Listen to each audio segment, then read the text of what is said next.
Ladies and gentlemen, welcome to the afternoon session of day one of the ICSSR sponsored two-day international conference on gender, culture, and politics in 20th century Bengal. It is my proud privilege to be emceeing this session, and our chair for this session is Professor Kosturi Ghosh. At the outset, I would like to welcome all participants to this session on behalf of the Department of History and Banwarilal Bhalotia College, Asansol. To chair this session, we have with us Dr. Kosturi Ghosh, who is currently serving the Department of History, Raiganj University as an assistant professor.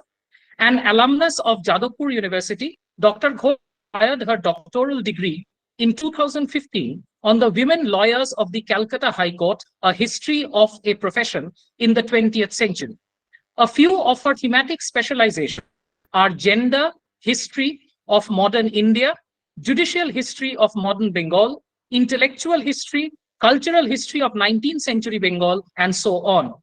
Dr. Ghosh has more than a dozen publications and presentations to her name in various national and international seminars, like in the prestigious Andrea del Verrocchio Memorial Lecture, Louvre, France, and the annual conference of the Philippines Historical Association. She is currently working on her manuscript focused on her central research theme. Welcome, Dr. Ghosh. It is indeed an honor and a privilege to have you in our midst today.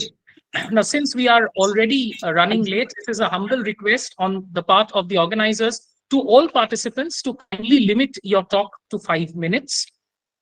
Without much ado, and with the permission of our chair, I will invite the first speaker. Professor Ghosh, do we move ahead? Yeah, surely, please. Thank you. Thank you so much. So, I invite our first speaker, Dr. Mimasha Pondit, Assistant Professor, Mankar College. The title of Dr. Pondit's talk is Body, Desire and Discipline, Interrogating the Idea of a Virile Nation in the Early 20th Century Bengal. Dr. Pondit, all yours. Yeah, thank you. Thank you, Professor Dotto. Since I have already been reminded at the very beginning that I just have 5 minutes, so I thought of presenting it in a certain way, but let's just wrap it up in as short as possible.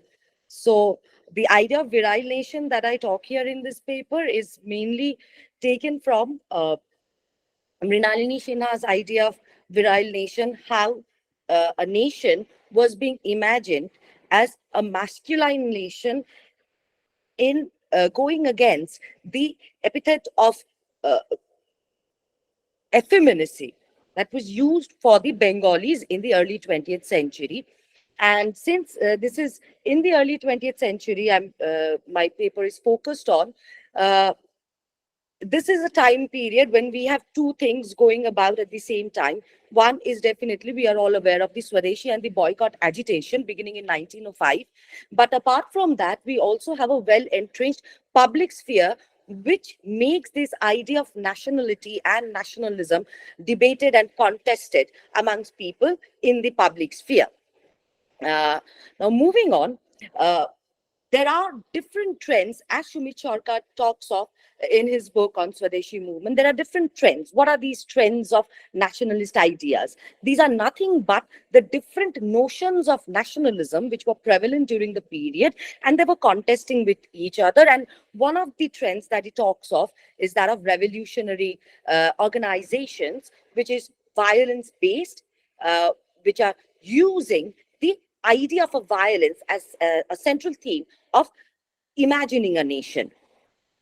So the revolutionary organization that comes up during this period, there are samitis, which are voluntary organizations. But if you go through the Nixon and Salkid report, they're not just voluntary associations. They're also centers of garnering physical culture, where young boys are inducted and they're made to undergo physical training. But along with that, there is something else that their mind and body is trained to believe, that is obliteration or self-sacrifice, which is often used coterminously with the idea of uh, voluntary service or physical culture. It is believed that to have physical vitality, you also need to uh, let go, obliterate yourself, and that can bring about the virility in you. And how is that virility coming into being? Uh, it it is through a denial of the self existence in favor of a larger identity. What is this larger identity? It is almost a filial bond, which is done through a very performative, ritualistic performance where every inductee had to take a vow, a pledge towards the samiti, towards the organization, before the image of a mother goddess represented as the mother genetrix, thereby creating a filial bond among all these men or young boys who were inducted. Now, using this filial bond as the uh, uh, central theme from which the bond is created, they are made to believe, or they are made to go beyond the idea of a self for a larger self, from Ami to Amra, which is a larger body of brethrenhood. And there, a performatively or ritually self-sacrificing virile nation is stationed. Now, virility needed to be cultivated through rigorous disciplining of the body. Now, this disciplining is done in two ways. One is through physical training, where, as the Salkett report, Nixon reports talk of, their practicing of the Bodo Lati, Choto Lati. But apart from that, there was the second aspect of this disciplining, that was of their sexual desires, which had to be controlled, disciplined, and if necessary, suppressed. They had to follow celibacy for this reason, and not just celibacy. These reports also talk of they had to steer clear, the inductees had to steer clear of unusual sexual practices, which, as Michael Silvestri uh, specifically points out, what are these unusual sexual practices? They are male-male sexual relations and masturbation. They were asked to uh, refrain from such things. And references of these can also be found in the exercises book that the inductees were encouraged to keep, and you have references of that there as well. Why? They were asked to steer clear of it because the sexual energy of the body needed to be channelized into absolute mental and physical virility so that the young boys could engage in acts of sacrifice. Now, this created a contested plane of identity. On the one hand, the body, through physical training and disciplining, had to become the virile self or subject. On the other hand, to ensure that subjectivity, that they are that virile self, it had to be trained into docile submission, foregoing sexual and bodily desires. Now, here I would like to state an instance of Reboti Nag, which I found in the Director of Criminal Intelligence report, DCI reports, who was a member of Anushinol Samiti. In 1917, as the report goes, he was murdered at Barampur by Kanaisha, Jibon Thakurta, and Jiten Mukherjee, all three members of the same Samiti. And he was murdered, as the murderers later confessed, because of his loose character. He had, sorry, have I exceeded my time? Yeah, almost you're nearing it. So you just wrap it up. In a Okay, nutshell. we'll wrap it Just up. a Yeah. couple of minutes left. Okay, sure thing.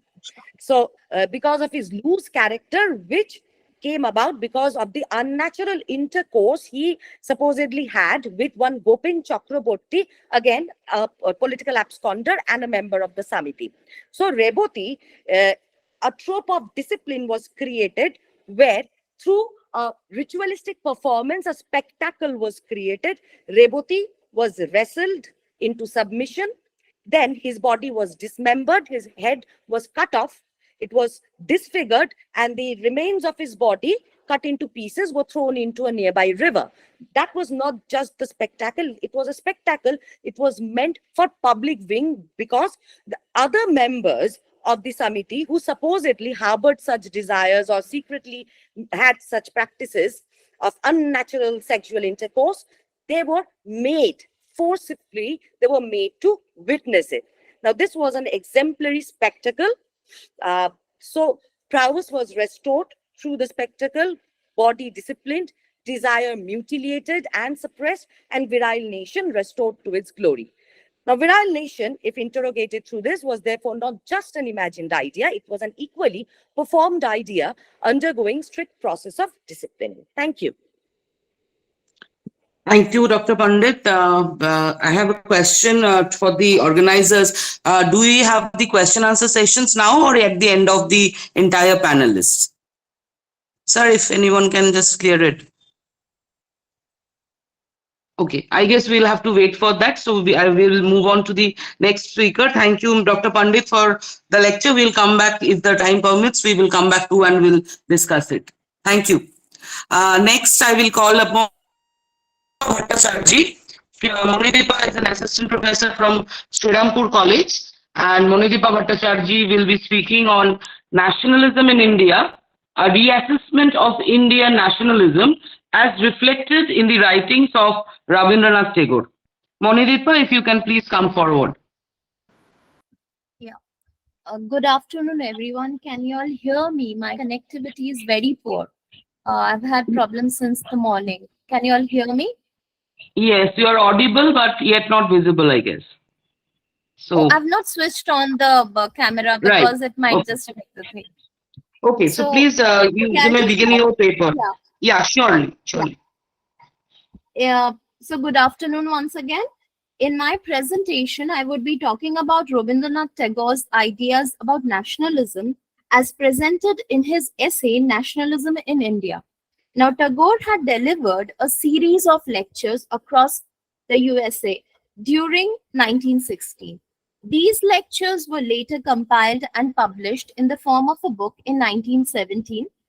In my paper, I would be referring to a particular essay, Nationalism in India, which we find in that book. And when I submit my paper, I wish to include a few other prose writings of his as well. Now, we know a lot of research has been done about his poetical works, his songs, but his prose writings, particularly prose writings in English, are comparatively neglected. That is why I've kind of selected this. The writings of Tagore, continue to inspire and intrigue us even today. Benedict Anderson had referred to nations as imagined communities. Now, imagined here did not mean imaginary or unreal. Rather, it referred to an idea or several ideas which operated through various processes to bring together a large group of people. Tagore's songs and poems played an immensely important role in fostering this spirit of togetherness. He played an important role in the development of the anti-partition Swadeshi movement in Bengal. Ezra Pound had remarked, "He has sung Bengal into a nation." But soon, Tagore began doubting many of the ideas that were upheld by the leaders of the movement and seemed to be ill at ease with the existing notion of nationalism. His problems, these are reflected in many of his writings. Nationalism in India is one such work which presents the matured views of Rabindranath Tagore on nationalism. Here he mentions, and I'm quoting him, "Even though from childhood I had been taught that idolatry of the nation is almost always better than reverence for God and humanity, I believe I have outgrown that teaching. And it is my conviction that my countrymen will truly gain their India by fighting against the education which teaches that country is greater than the ideals of humanity." Now, Tagore stated that nationalism is an idea imported from the West, and the educated Indians, in trying to form themselves into a nation, were trying to imbibe something which was contrary to the lessons of their ancestors, their heritage. He clarified that he is not against any nation. Rather, he was opposed to the idea of nationhood, as according to him, it divided humanity. He enumerated the various demerits of nationalism. He stated that in a nation, the moral culture of brotherhood was limited by geographical boundaries. This led to imperialism and emphasis on profit making at the cost of other nations. And for him, the real problem in India was social, and the mere attainment of freedom from foreign rule would not solve this problem. He believed that the Indian caste system was, in a way, a result of an Indian spirit of toleration. It represented an effort at organizing the different social groups in a harmonious system. But with time, the system had stagnated, and Tagore was one of the sharpest critics of the evils of the system. Social reform, according to him, was the need of the hour. Here, Tagore, appears to be a man who could foretell the future. Have we not witnessed independent India being ravaged by social problems? Don't we have an ongoing social conflict in Manipur right now?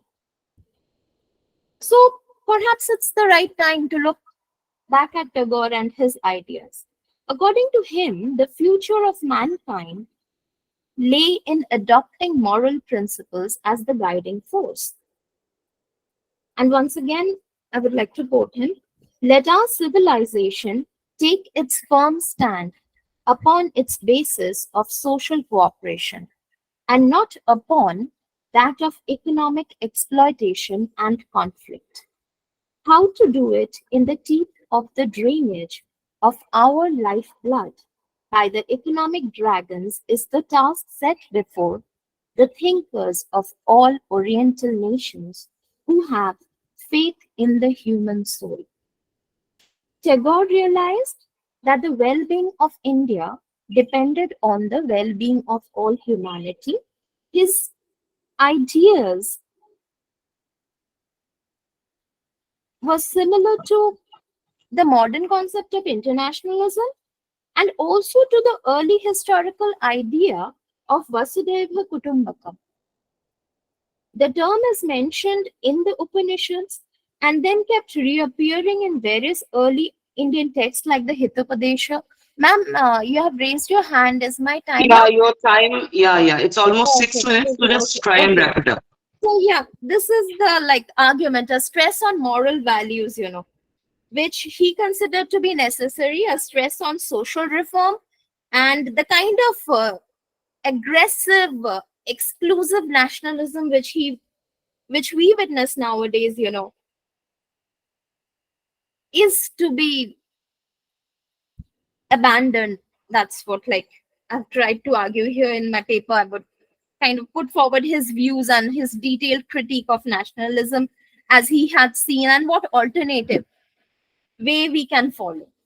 So that's my paper. Okay, thank you, Monidipa.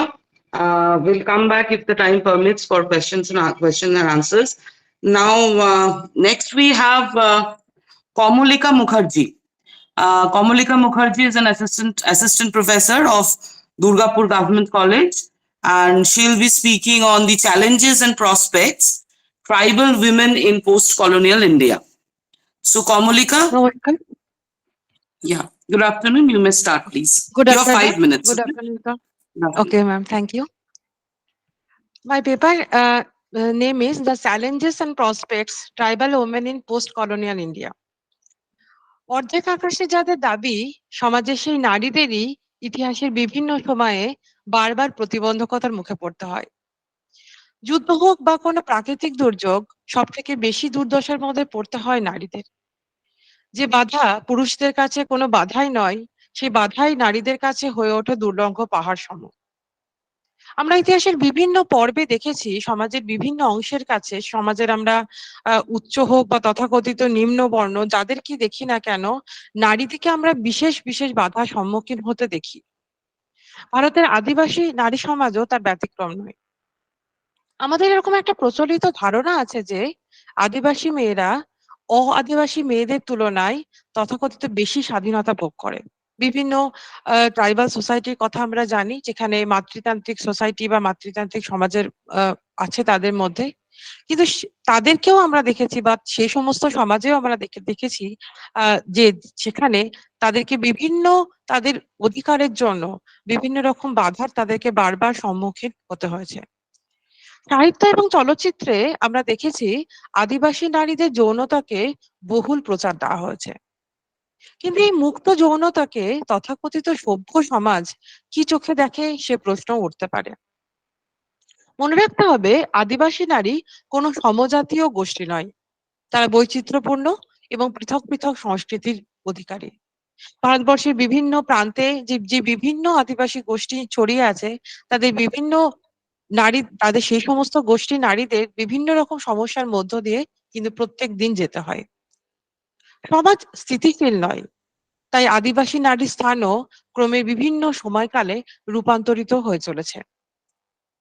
এই রূপান্তরের মধ্যে কোথাও লুকিয়ে আছে হিংসার প্রয়োগ, আবার কোথাও লুকিয়ে আছে তাদের চরম অসহায়তা।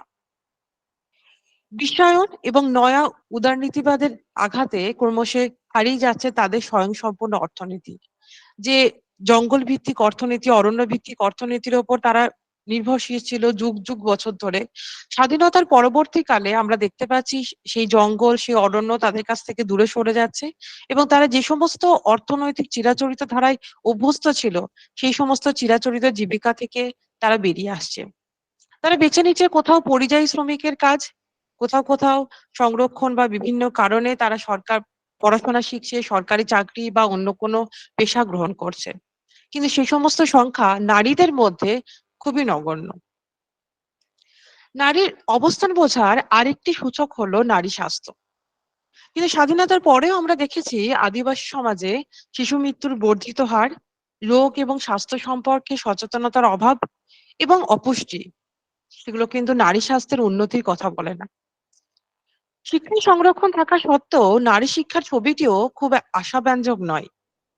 স্কুলে ভর্তি হলেও অনিয়মিত স্কুলে যাওয়া, স্কুল ছুট, এগুলি খুবই সাধারণ ব্যাপার। শিক্ষা সম্পর্কে যথেষ্ট চেতনার অভাব, পরিযায়ী শ্রমিকের সন্তান হলে তাদের তো অনিয়মিত স্কুলে যাওয়া এবং অর্থনৈতিক অভাবের জন্য পরিবারের অন্যদের সঙ্গে ছোট থেকেই কায়িক পরিশ্রমে অংশগ্রহণ এবং অল্প বয়সে বিবাহ ও সন্তান ধারণ নারী শিক্ষার অবনতির রেখাকে পরিস্ফুট করে তোলে। এই সমস্ত বাধা পেরিয়ে খুব কমজন নারী আছেন, আদিবাসী নারী আছেন, যারা সম্পূর্ণ শিক্ষা গ্রহণ করে সরকারি চাকরির বিভিন্ন সুযোগ তারা কাজে লাগাতে পারছেন। স্বাধীনতার পরে আমরা বিভিন্ন পঞ্চবার্ষিকী পরিকল্পনার মাধ্যমে বিভিন্ন ব্যবস্থা, উন্নতির ব্যবস্থা তাদের নেওয়া হয়েছে, কিন্তু তবুও আমরা দেখতে পাচ্ছি যে সমাজে আদিবাসী নারীরা কোথাও গিয়ে কিন্তু প্রান্তিকতম থেকেই যাচ্ছেন। সেই অবস্থা থেকে যদি তাদেরকে উন্নীত করার চেষ্টা করা হয় বা চেষ্টা করা যায়, সেখানে আমরা দেখব কিন্তু সরকারি উদ্যোগের পাশাপাশি বিভিন্ন অসরকারি উদ্যোগও দরকার। এই কাজে সাহায্য করছেন বিভিন্ন এনজিওরা, তারা বিভিন্নভাবে এই আদিবাসী নারীদের মাধ্যমে স্বনির্ভরতার পাঠ পড়াচ্ছেন, যেগুলো মূলধারার শিক্ষার বাইরেও তাদেরকে হাতে কলমে কাজ শেখাচ্ছে এবং তাদের লক্ষ্য হওয়া উচিত যে নিজের পায়ে দাঁড়ানো, স্বনির্ভর হয়ে ওঠা। এই বার্তা তাদের কাছে কিন্তু যেভাবেই হোক সরকারি বা বেসরকারি উদ্যোগে তাদের কাছে পৌঁছে দিতে হবে। শিক্ষা শুধুমাত্র তাদেরকে স্বনির্ভরতার পাঠ দেবে তাই নয়, তার নিজের এবং তার সমাজের সর্বাঙ্গীন উন্নতিতেও সাহায্য করবে। তাদের কাছে অনেক সুযোগ খুলে যাবে, অনেক বন্ধ দরজা তাদের কাছে খুলে যাবে এবং সব থেকে বড় কথা, আদিবাসী নারীদের তাদের পরবর্তী প্রজন্মের কাছে সেই সমস্ত তাদেরকে অনেক কম প্রতিবন্ধকতার সম্মুখীন হতে হবে। সেই সমস্ত মেয়েরা স্কুলে যাবে, তারা অন্য তথাকথিত যে সভ্য সমাজ, উন্নীত যে সমাজ রয়েছে, সেই সমাজের সঙ্গে তারা সমানে পাল্লা দিয়ে তারা লড়াই করবে, সরকারি চাকরির পরীক্ষায় বসবে, বিভিন্ন ভাবে তারা আধুনিক সুযোগ সুবিধা, শিক্ষা, স্বাস্থ্য বিভিন্ন ক্ষেত্রে তারা গ্রহণ করবে এবং তারা যে প্রান্তিকতম অবস্থা থেকে নিজেদের উন্নীত করবে, এই আশা আমরা ভবিষ্যৎ প্রজন্মের কাছে রাখবো। ধন্যবাদ। অনেক ধন্যবাদ কমলিকা, থ্যাংক ইউ আপনার পেপারের জন্য। যেহেতু টাইম যেহেতু কম, আমি নেক্সট আমাদের যিনি বক্তা ওনাকে ডেকে নেব। Next, we have Dr. Malini Mukherjee from Lady Bremon College. Malini, are you here? Yes, ma'am. Is my screen, Yeah, have I you're present? both. Okay, You're both okay. audible and visible. So please start. Okay, and my PPT is visible, ma'am? Is my PPT visible? Yeah, not yet. Let me just check. Uh, No, it's not. will you just, I'm just borrowing a few seconds then. Yeah, sure. Is it now? Yes, yes, it is. Thank you. Thank you so much. Thank you. It is Thank you. visible now, yes. Yes, thank you. Thank you once again. Good afternoon, everybody. The topic of my presentation is reinvigorating the gendered quality of life with reference to women artisans from Bengal. I would like to start off my deliberation with some essence on quality of life. The search for what constitutes a good life has been a pivot of study of philosophers, economists, and thinkers since the Aristotelian time. Human life indeed presents an amazing complex paradox where the metrics of happiness, well-being, and satisfaction, when attempted to put in the ages of quality of life debate, opens a discursive terrain of study. This involves several standpoints, theories, and models. In this huge body of research on quality of life, however, the gendered element gets neglected. There is a missing link found in the discourse of theorizing on the gendered quality of life. While the standard objective indicators focuses on the external physical and economic aspects, ignoring the internal beings, whereas the exclusive feminist intervention happens to be skewed more towards women's subjectivities, that is their decision-making, bargaining power, gendered needs, somehow undermining the generic and the economic facets of life. The present paper makes a humble attempt to bridge this gap by mapping a gendered quality of life indices drawn from the empirical base of home-based women artisans from Bengal. The given paper is presented in 3 sections. The first part sketches the diverse epistemological grounds of the research. The second section invigorates the methodological accounts. And the third part gives a model of gendered quality of life drawn from the empirical realities. Now, this picture is actually a real one. She's one of the very subject on which the research is made. Let's start off with the first section, that is our epistemological journey. Let me begin my epistemological journey from the philosophical angles of Aristotle, where he has given the definition of a well-lived life by his concept of eudaimonia, which means a life full of purpose, full of ethical values that goes in sync with Socrates and Plato. Next comes Samuel Kant's philosophy on goodness of life and theories of justice. Related to this comes John Rawls' notions of primary goods. And finally, the 2 theoreticians on whom the present body is highly indebted to is on Nobel laureate Amartya Sen and Martha Nussbaum's theory.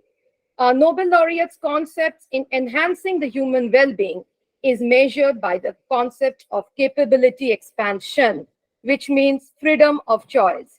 Here comes the concept of standard of living, well-being, and third, agency. Martha Nussbaum has given the first gendered account on a list of substantive freedom that is highly relevant in the present realm. In the second section, we come on to the methodological journey. For getting a holistic representation on the gendered module of quality of life, here the focus is given on certain aspects. First comes the objective external conditions of life, like the physical measures, the type of house, education, health status, employment. Then comes the subjective indices, like metrics of happiness, kinship, intra-household power dynamics, decision-making, agency, utilities of leisure time activities. Then the macro institutional forces like the market forces, wider policies, and finally comes the other element, that is using of temporal element. one thing that we should always keep it in mind is that our human life is always in a state of flux. As life changes, so does its priorities and well-beings. Here, the concept of quality of life that is incorporated is not an essentialist, universal frozen constant, but one that is local, fragmented, flexible, and changing along with time frame. The third part is an attempt to collate some of the gendered qualities of the life of the women artisans. Here we can see that three specific measures are given. One, as I have told, is indicating on the physical indicators. That is the necessities to have the basic cravings for food, the basic hunger pangs. Next is to appear in public without shame. That is availability of decent clothes and shoes, availability of clean fuel, safe drinking water, basic housing, sanitary toilets, healthcare facilities, availing safe reproductive health, menstrual health, avoiding extreme weather conditions. It may be high temperature or extreme rain or too much of cold, availing decent standard of transport, very, very important in the suburban areas of Bengal where, we really find a severe lack of safe transport measures for women. Next, we are moving on to the socio-economic indicators of a good life. That is indicated by a healthy neighborhood relationships, having functional literacy, having a stable family relation, having a healthy relations of married women with their in-laws and with their parental families, engaging in purposeful activities, and most important, having a sustainable livelihood or a steady source of income of one's own. Third, moving on to the subjective indices, which can again never be, quantified. Feeling of hope and faith, security of interpersonal relationships, gratification in taking care of near and dear ones, house decision-making power, authority and autonomy in one's own body and in household, and availing leisures and entertainment. With this, we are moving to the end of my presentation. I would like to borrow a line from Martha Nussbaum, which states that in no area are there greater problems about measuring the quality of life than in area of women's lives and capabilities. The given study from post-demonetization to post-pandemic has revealed the realities of the livelihood crisis and increasing penury of home-based artisans. However, the quality of lives of these women cannot be reduced to their depleted wallets. They have other measures and indices of happiness that lies enmeshed in the warmth of their family members, health and growth of their children. When these gets compromised due to the paucity of income, then their quality of life gets severely jeopardized, as women and their lives can never be read as an isolated chapters. The entire novel that Dr. Mukherjee, I'm very sorry to interrupt you, but you're already post 5 minutes. So can you give me a second? Yeah. The entire novel, that is the family, community, class, demography, and ethnicity needs to be taken into account. Here comes the methodological need for intersectional approach to gender quality of life. Thank you so much. Thanks for your patience hearing. Thank you, Dr. Mukherjee. Yes, sir, please. Dr. Ghosh, I have just one request on behalf of the organizers. I believe Dr. Bubai Bag from Bagnan College has requested that he be allowed to speak because of some emergency. So can we have your permission to allow him to speak before the next slotted speaker? So Dr. Bag, if you are here, are you here? Dr. Bag, are you here? Okay. So, ঠিক আছে, একটু যদি আপনি বলে দেন ম্যাডামের permission নিন। Thank you. হ্যাঁ, অবশ্যই ডক্টর বাগ, প্লিজ শুরু করুন। হ্যাঁ, শোনা যাচ্ছে? হ্যাঁ, শোনা যাচ্ছে। আমার বিষয়টা হচ্ছে প্রতিবন্ধকতার বিবাহ বিলাস। এই বিষয়টা নিয়ে 5 মিনিটে কিভাবে বলা সম্ভব যায় না, কিন্তু বলতে তো হবেই। যাই হোক, আমি একবারে পয়েন্টে চলে আসছি। একটা ইন্ডিয়ান এক্সপ্রেসের একটা রিপোর্ট দিয়ে, যেখানে বলা হচ্ছে যে ভারতবর্ষে প্রায় 59% 59% উইমেন আর 48% মেন যারা যাদের প্রতিবন্ধকতা আছে তাদের বিয়ে করতে অনীহা দেখায়। বিষয়টা হচ্ছে যে প্রতিবন্ধকতার বিবাহ বা স্পাউস সিলেকশন আর কি, যে প্রতিবন্ধকতার বিয়ে নিয়ে আমরা যদি একটু ভাবনা চিন্তা করি, যে সামাজিক যে অন্তর্ভুক্তিকরণ বা সামাজিক যেটাকে বলছি যে বৈষম্য দূরীকরণ, সেই অন্তর্ভুক্তিকরণে বিয়ের একটা বড় ভূমিকা আছে পরিবারের মধ্যে থাকার। পরিবার সচেতন, পরিবারের ধারণাতে বিয়ের একটা বড় অবদান আছে। আমরা বিয়ের ক্ষেত্রে যদি আমরা দেখি যে সমাজে দীর্ঘদিন ধরে প্রতিবন্ধকতারা বিয়ের ক্ষেত্রে প্রবেশ করতে পারছে না বিয়ের জগতে, মানে পারছে না, তার পেছনে তিনটে প্রধান কারণ আছে। একটা হচ্ছে প্রাতিষ্ঠানিক, একটা পরিবেশগত, আর এবং পরের যেটা নাম্বার 3 হচ্ছে যেটা, সেটা হচ্ছে আচরণগত। সেটা সব থেকে ইম্পর্টেন্ট। যে বিয়ে কেন হয় না তার একটা বড় কারণ হচ্ছে আচরণগত। কারণ বিয়ে দুটো দেহের মিলন, তার সঙ্গে বিয়ে দুটো মনের মিলন, তার সঙ্গে দেহের মিলনও আছে। কিন্তু এই দেহের ব্যাপারটা যেহেতু বাহ্যিক, এবং সেই বাহ্যিক কারণে প্রতিবন্ধকতার বিয়ের ক্ষেত্রে একটা বাধা আছে। আমি একবারে পয়েন্টে চলে যাই। আমি একটু সাহিত্য দিয়ে বোঝার চেষ্টা করি যে প্রতিবন্ধকতার বিয়ে হয় না বা বিবাহ হয় না, এটা একদম সত্য নয়। বেশ কিছু বিবাহ তো হচ্ছেই, 59% হচ্ছে না, মানে 41% তো হচ্ছে। যাই হোক, আমরা এবারে দেখি যে একটু সাহিত্য দিয়ে আমরা একটু ব্যাখ্যা করি, 5 মিনিটের সময় তো। আমরা পদ্মা নদীর মাঝিতে চলে যাই। 20 শতকের বাংলার একটা বিখ্যাত উপন্যাস, তা মানিক বন্দ্যোপাধ্যায়ের পদ্মা নদীর মাঝি, যেখানে প্রতিবন্ধকতার বিয়ের যোগ্যতাটাকে আমরা যদি দেখি, মানিক বন্দ্যোপাধ্যায় খুব সচেতন ভাবে বলার চেষ্টা করছেন, মালার রং কালো নয়, মানে নাই পদ্মা নদীর মাঝি যে মালা, তামাটে মাঝে মাঝে তাহাকে বাবুদের বাড়ির মেয়েদের মতোই ফর্সা দেখিয়া বসে।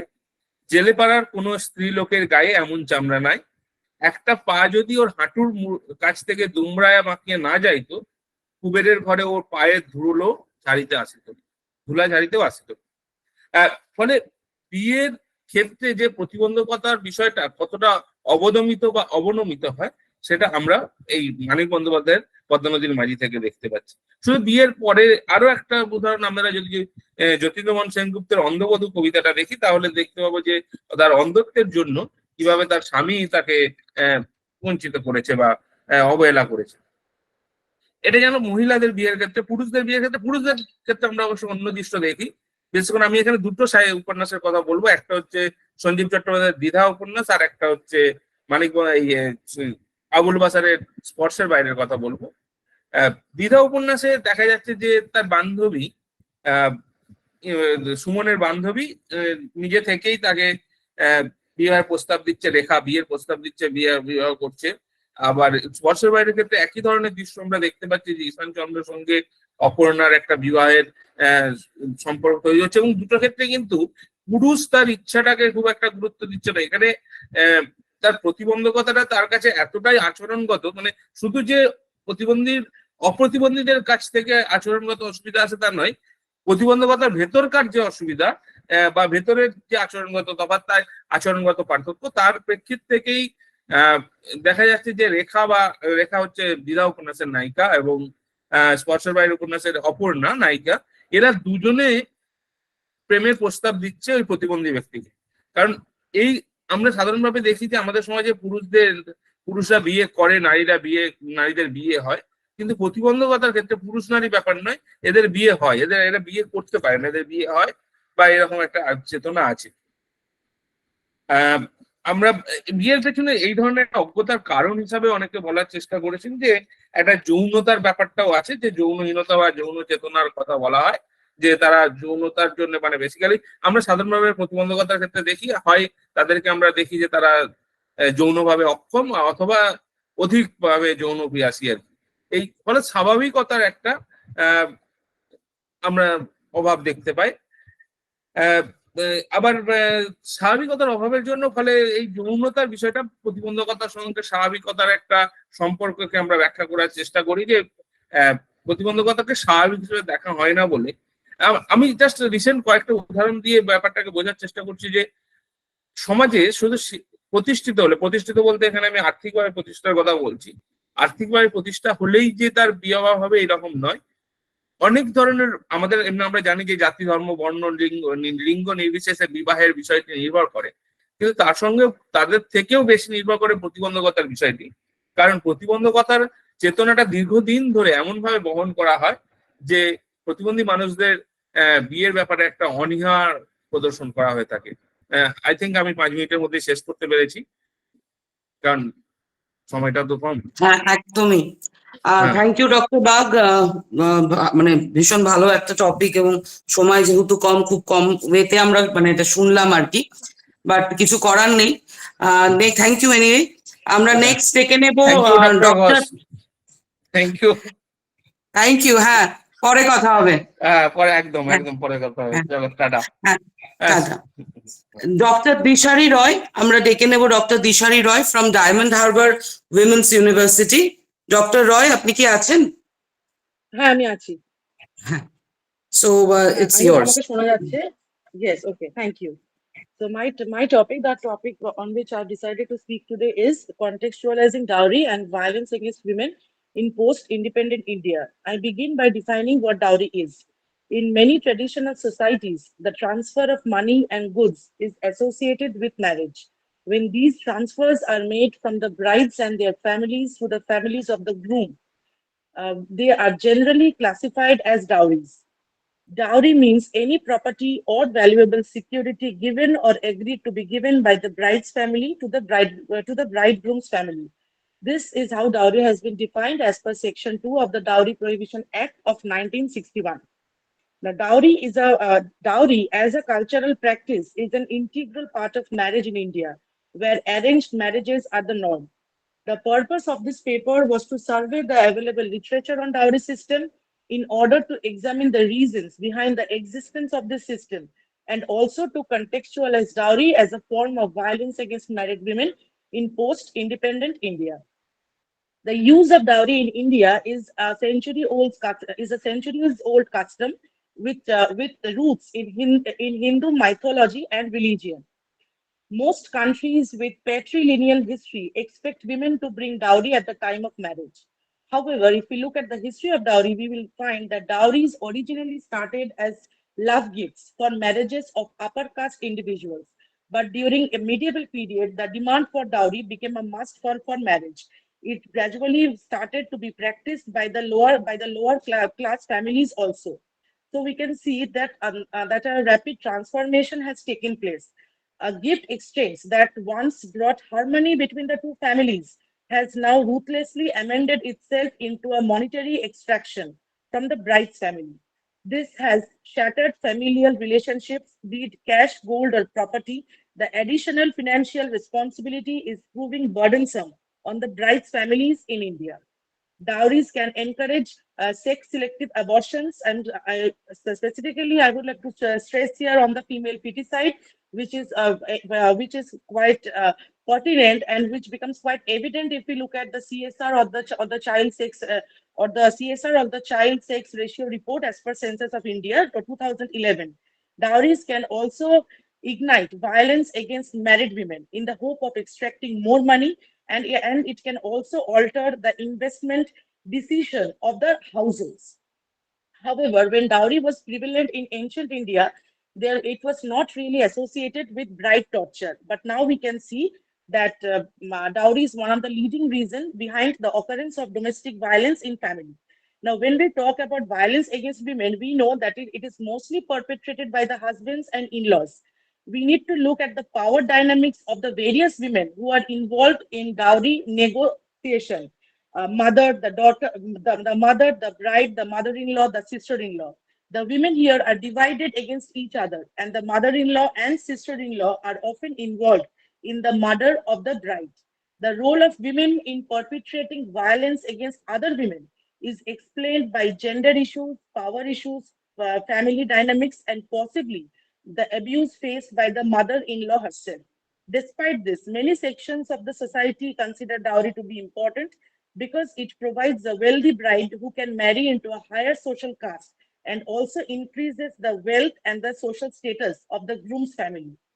Now, since I've talked about dowry as a kind of violence against women, I would like to share some statistics here. As per the National Crime Records Bureau, 13,534 cases were registered in India under the Dowry Prohibition Act of 1961 in 2000 and in 2021, out of which 4,594 cases were registered in Uttar Pradesh, the highest in the country. So, and all these things, I mean, we know that both giving and taking dowry is a punishable offense. the government of India considers it to be a social ill, and hence the Dowry Prohibition Act of 1961 has been enacted. But despite this, we can see that due to the weak implementation of the laws, the effort to eliminate dowry have proven to be ineffective. This act, the Dowry Prohibition Act, was amended in the year 1984 to include a new term which was known as dowry death, which is defined in the section 304B of the Indian Penal Code of 1860 in this way. To make out a case of dowry death, a woman should have died of burns or other bodily injuries in other than under abnormal circumstances within the 7 years of her marriage. And if it could be proved that just before her death she was subjected to violence, to cruelty owing to dowry demand by her husband or husband's family members, then such death could be deemed to be known as dowry death, and the perpetrators could be held responsible for having caused the death. Dowry deaths accounted for nearly 40 to 50% homicides in India between 1999 to 2018. In 2019, 7,115 cases were registered under Section 304B of the Indian Penal Code. So we can say that dowry is the reason as to why, even in the 21st century, the birth of a girl child is not welcome in many families. It is a social evil due to which families and women in India are resorting to sex-selective abortions. The dowry system is a cultural practice that perpetuates oppression, torture, and murder of women. Thank you. I hope I have been able to finish within time. Yes, you have, and thank you for that. Next, we have Doibaki Mondol from Rampurhat College. হ্যাঁ আমি কি হ্যাঁ হ্যাঁ নামটা madam ঠিক উচ্চারণ শোনা করলাম? যাচ্ছে? হ্যাঁ হ্যাঁ শোনা দৈবকী যাচ্ছে। মণ্ডল, দৈবকী মণ্ডল দৈবকী, শোনা যাচ্ছে ওকে, ম্যাডাম? প্লিজ। শোনা আচ্ছা যাচ্ছে, আচ্ছা আপনি শুরু করতে পারেন। হ্যাঁ একদম খুব সংক্ষিপ্ত সময়ে আমি খুব ছোট করেই বলবো। আমার বিষয় হচ্ছে বিংশ শতকে বাংলায় প্রতিবন্ধকতা প্রসঙ্গ। বুবাই বাগ স্যার অলরেডি বলেছেন কিছু অ্যাসপেক্ট, আমি ব্রডার অ্যাসপেক্ট একটু এই বিষয়টা নিয়েছি। তো বিংশ শতকে বাংলায় বিবিধ ঐতিহাসিক ঘটনার ঘনঘটা লক্ষণীয়। এই শতকে যেরকম কৃষক, উপজাতি, দলিত এবং নারী প্রসঙ্গ আলোচিত হয়ে থাকে, সেরকম উক্ত শতাব্দীতে বাংলার ইতিহাস চারণে প্রতিবন্ধকতা প্রসঙ্গ একটি অবিচ্ছেদ্য বিষয়। ইতিহাস লেখার মৌলিক উপাদান হিসেবে সাহিত্য বিবেচিত হয়ে থাকে বাংলা সাহিত্যে, অর্থাৎ ইতিহাসের লিখিত উপাদানে প্রতিবন্ধকতা প্রসঙ্গ থেকে প্রতিবন্ধকতার ইতিহাস নির্মাণে সহায়তা হতে পারে, একথা তো সহজেই স্বীকার করা যায়। তাই এই শতাব্দীর সামাজিক ইতিহাস আলোচনায় সাহিত্যে প্রতিবন্ধকতা প্রসঙ্গের অবতারণা যুক্তিযুক্ত বটে। আর এই যুক্তির সঙ্গে বিধানের সম্পৃক্ততা ঐতিহাসিকভাবেই লক্ষণীয়। অতএব এই গবেষণা নিবন্ধে প্রতিবন্ধীদের সহায়ক আইনি প্রসঙ্গ সঙ্গতভাবেই এসে পড়ে। বিশেষভাবে উল্লেখ্য, বিংশ শতাব্দীর একেবারে শেষ সীমায় ভারতীয় উপমহাদেশে প্রতিবন্ধী মানুষদের জন্য আইন পাশ হয় এবং সেই আইন প্রণয়নের ক্ষেত্রে বাংলার অবদান কিছু ছিল। সেহেতু এই গবেষণা নিবন্ধে সামাজিক, রাজনৈতিক তথা সাংবিধানিক দৃষ্টিকোণ থেকে প্রতিবন্ধকতা প্রসঙ্গের ঐতিহাসিক দিকটির উপর আলোকপাত করার যুক্তিযুক্ত প্রয়াস চলেছে। বিংশ শতাব্দীতে আমরা দেখতে পাই এই শতাব্দী প্রতিবন্ধকতার ইতিহাসের ক্ষেত্রে একটি কন্টিনিউটি এবং কিছু চেঞ্জেস অর্থাৎ পরিবর্তনের শতক। এখানে যেরকম গতানুগতিক কিছু ধ্যান ধারণা চলে আসছে, তার যেরকম চলমানতা দেখতে পাই, সেরকম ভাবেই কিছু পরিবর্তনশীলতা দেখতে পাই। সেই পরিবর্তনের একটি সাক্ষ্য হচ্ছে এই শতাব্দীর একদম শেষ দশকে প্রণীত হওয়া প্রতিবন্ধী মানুষদের জন্য আইন, সেটি হচ্ছে পার্সনস উইথ ডিসেবিলিটিস অ্যাক্ট 1995। তো এই স্বল্প পরিসরে আমি বেশি কিছু বলছি না, তো অল্প সময়ে আমি এটুকু বলেই আমার বক্তব্য শেষ করছি। Thank you. ছোট করেই আপনি বললেন, তার জন্য ধন্যবাদ। আমাদের নেক্সট স্পিকার যিনি, ম্যাডাম ধন্যবাদ। Thank you, Debdatta Banerjee from Phokirtad College. Yes, ma'am.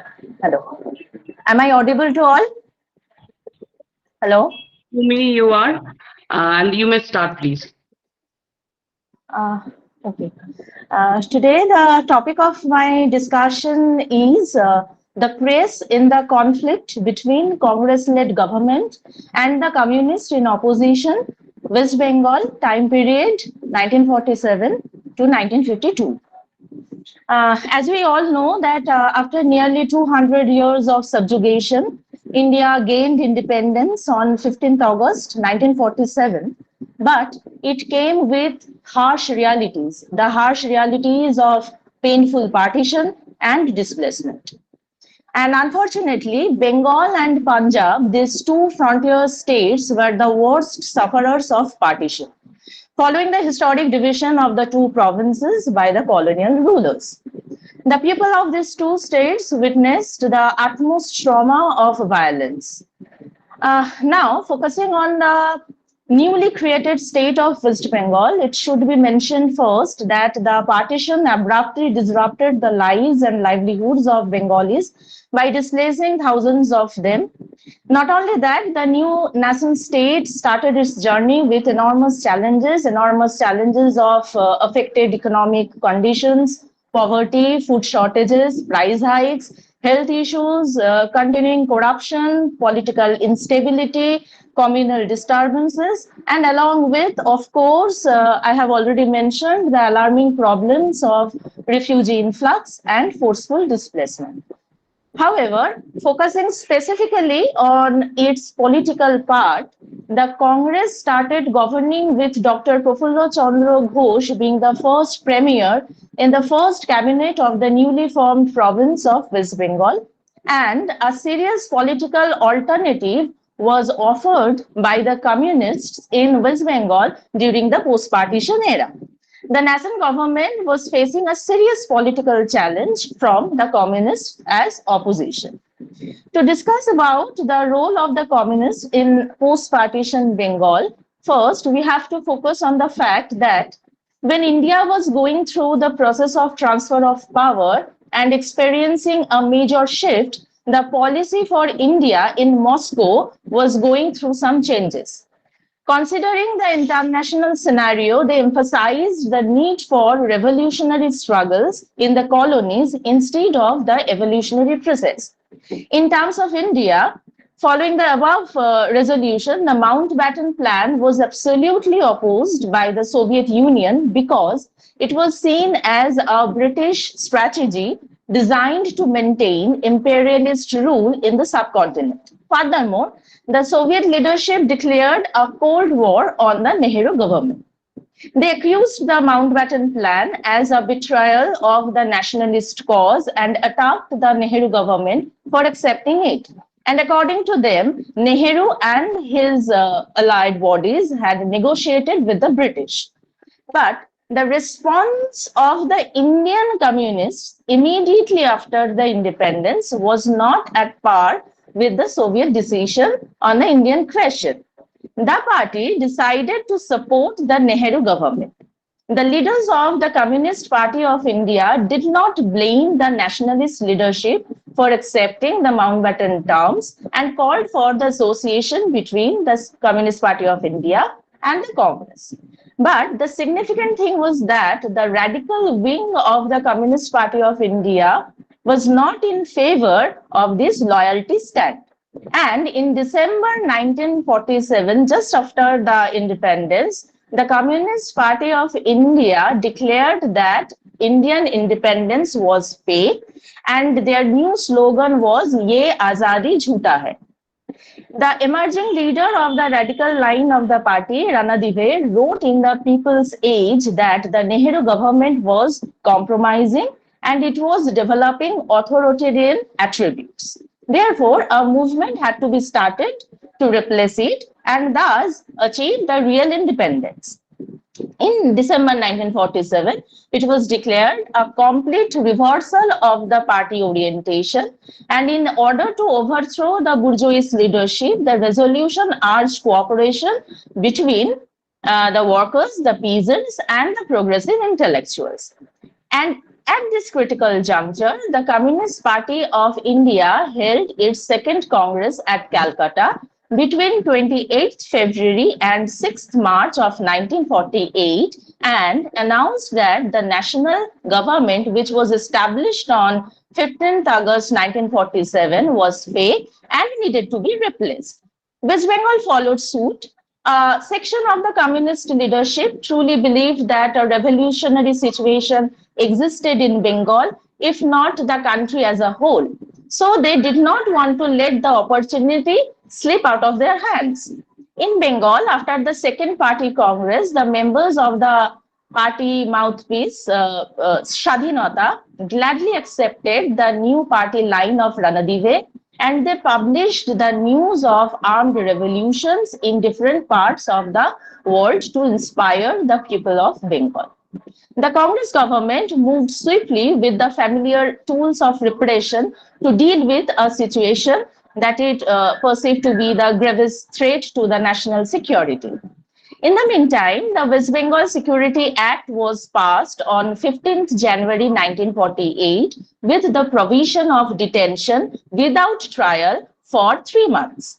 And during this time, P.C. Ghosh was replaced as Chief Minister by Bidhan Chandra Roy in January 1948. And to be very specifically, Bidhan Chandra Roy was known for his staunch anti-communist ideology. Then on 25th March of 1948, the CPI, Communist Party of India, was banned in this province under the provisions of the Security Act. And immediately after that, all major communist leaders were arrested and pre-censorship orders were passed against their organ, Shadhinata. They faced enormous subjugation. The party press was sealed by the police force. In this phase, the vacuum in the field of party press was tried to be filled up by certain irregular publications. There are some interim publications such as Sangbad, Doinik Sangbad, Notun Sangbad, Notun Khobor, Munjil, Shibir, etc. And on the other hand, well-orchestrated anti-communist propaganda was launched by the government. Okay, ma'am, I think my time is up. No, it's almost over, but yeah, take 1 minute and just wrap it up. Okay. And launched by the government and the press, and the government launched a propaganda campaign against the communists. Along with that, a vigorous pamphleteering campaign denouncing communist ideology and methods. Also, information was regularly and carefully fed to the local media about the measures being taken against the communists and the arrest of important communist leaders. It is not surprising, therefore, that the media reports around this time contained little information and analysis of the communist insurgency, but more details of counter-insurgency measures. Thank you.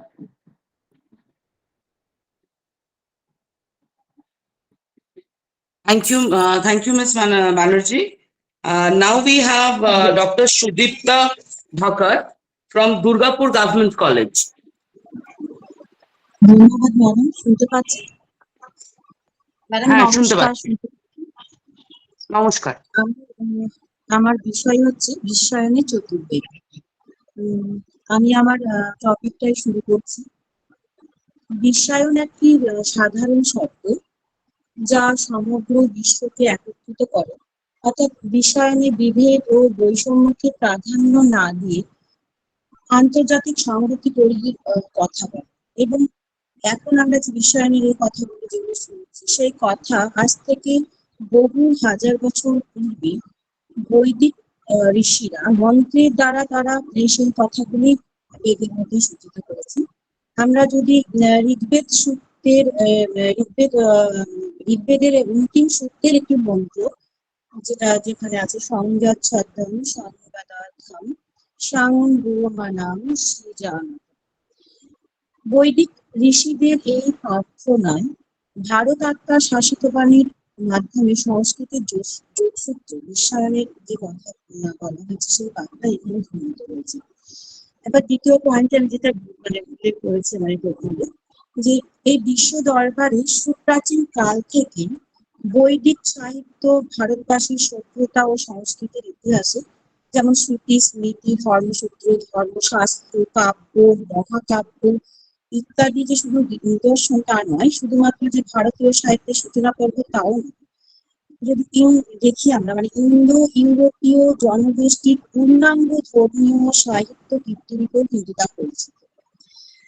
আর আমি যে চতুর্বেদের কথা এখানে বলেছি, অর্থাৎ ঋক, সাম, যজু ও অথর্ব মূল্যবান গ্রন্থ, এই 4 বেদের মন্ত্রে মন্ত্রে অন্তর্গত বহু তথ্য আছে যা বর্তমান সমাজের বিভিন্ন ক্ষেত্রে, যেমন রাষ্ট্র পরিচালনা, চিকিৎসা, জ্যোতির্বিজ্ঞান প্রভৃতি ক্ষেত্রে বৈজ্ঞানিকতা, বাস্তবিকতা যেমন রয়েছে, তার সাথে সাথে এগুলো কিন্তু বিশ্ব দরবারে সমাদৃত। আমি খুব সংক্ষেপেই 4 বেদের সব মন্ত্রের কথা উল্লেখ করা যেতে পারে না, তবে সময় খুবই কম, তবে কিছু কিছু আমি বলবো, একটু খুব সংক্ষেপেই বলবো।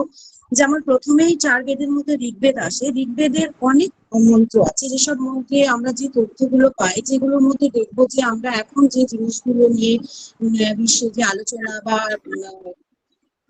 আলোড়ন সৃষ্টি হয়েছে, সেগুলো বেদে বহু পূর্বেই সেই বিষয়গুলো কিন্তু অন্তর্ভুক্ত হয়েছে। যেমন আমি বলবো যে বেদের সংবাদ সূক্ত বলে একটি সূক্ত আছে, যেখানে এই সূক্তগুলিতে কথোপকথনের আকারে রচিত, এবং এই সূক্তগুলি কিন্তু নাট্য জগতের সূত্রপাতও বলা যেতে পারে। এখানে বেদের মধ্যে যে অন্তর্ভুক্ত নাটকের যে বীজ থেকে উৎপন্ন, আজকে যেখানে বিশ্বে মহিরূপ স্বরূপ নাটক আজ শাখা প্রশাখার বিশ্বব্যাপী যেমন প্রতিষ্ঠিত হয়েছে, শুধু তাই নয়, এই প্রক্রিয়ার মাধ্যমে কিন্তু বিভিন্ন দেশের পারস্পরিক সামাজিক সাংস্কৃতিক রীতিনীতি পরিচিতির মাধ্যমেও কিন্তু আমাদের যে যোগসূত্র স্থাপনের সহায়ক, তা কিন্তু বলার অবকাশ রাখে না। এটা আমি ঋগ্বেদের খুব একটা সংবাদ সূত্রের মধ্যে দিয়ে একটা ছোট বললাম। এরপরে আমি সামবেদেরও খুব সংক্ষিপ্ত ভাবেই বলবো। সামবেদ, সাম শব্দের অর্থই হচ্ছে গান, অর্থাৎ সামবেদের যে মন্ত্রগুলি সেগুলো কিন্তু সুরে গাওয়া হতো এবং এগুলোকে সামগান বলা হতো। তো এই সঙ্গীত শাস্ত্রবিদদের মতে এই সামগান যে 5টি খণ্ডে বিভক্ত, হুঙ্কার, প্রস্তাব, উদ্গীত, প্রতিহার, নির্মাণ, তা কিন্তু পরবর্তীকালে গানের স্থায়ী অন্তরা ও আবেগের তুল্য, এবং তা আবার সপ্তস্বরের সপ্তস্বরই ভারতীয় সঙ্গীত জগতের সঙ্গীতে স্বরজ, ঋষভ, গান্ধার ইত্যাদি সপ্তস্বরে পরিণত হয়েছে। এবং আমরা তো এখন দেখি, মানে এটা বলতে পারেন যে সামবেদের যে স্বরলিপির উৎপত্তি, এবং এই স্বরলিপি দিয়েই এখন সঙ্গীত জগতে সারেগামা বা পাধানিসা সপ্তস্বরের সঙ্গমে রচিত যে রবীন্দ্রসঙ্গীত, নজরুল গীতি, লোকগীতি, বাউল যে শুধু দেশ বিদেশে খ্যাতি অর্জন করেছে তা কিন্তু নয়।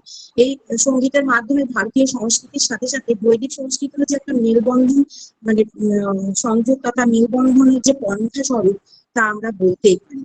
হ্যাঁ, আবার যদি দেখি যে বিশ্বে এমন অনেক গান আছে যেগুলো বিশ্বের ঐক্যবদ্ধের আহ্বান, বিশ্বায়নের মহান বার্তাও বহন করে।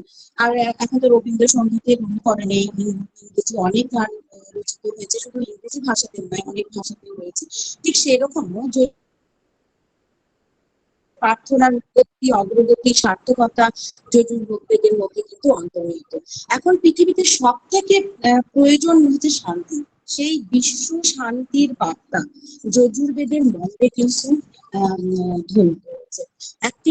আমি একটি মন্ত্র উচ্চারণ করবো, যেখানে মানে যজুর্বেদে একটা মন্ত্রে আছে, দো শান্তি শান্তি অন্তরিক্ষম শান্তি পৃথিবী শান্তি, অর্থাৎ সকল প্রাণীতে মৈত্রী এবং শান্তির যে অমৃত বাণী, মানে এই বাণীর মাধ্যমে পুরো বিশ্বের যে আমাদের এখন কি বলবো একটা যে একটা অশান্তির পরিবেশ, সেখান থেকে যে বেরিয়ে আসা শান্তি প্রতিষ্ঠার একটা পরিবেশের বার্তা কিন্তু এই যজুর্বেদের বহু মন্ত্রে কথিত আছে।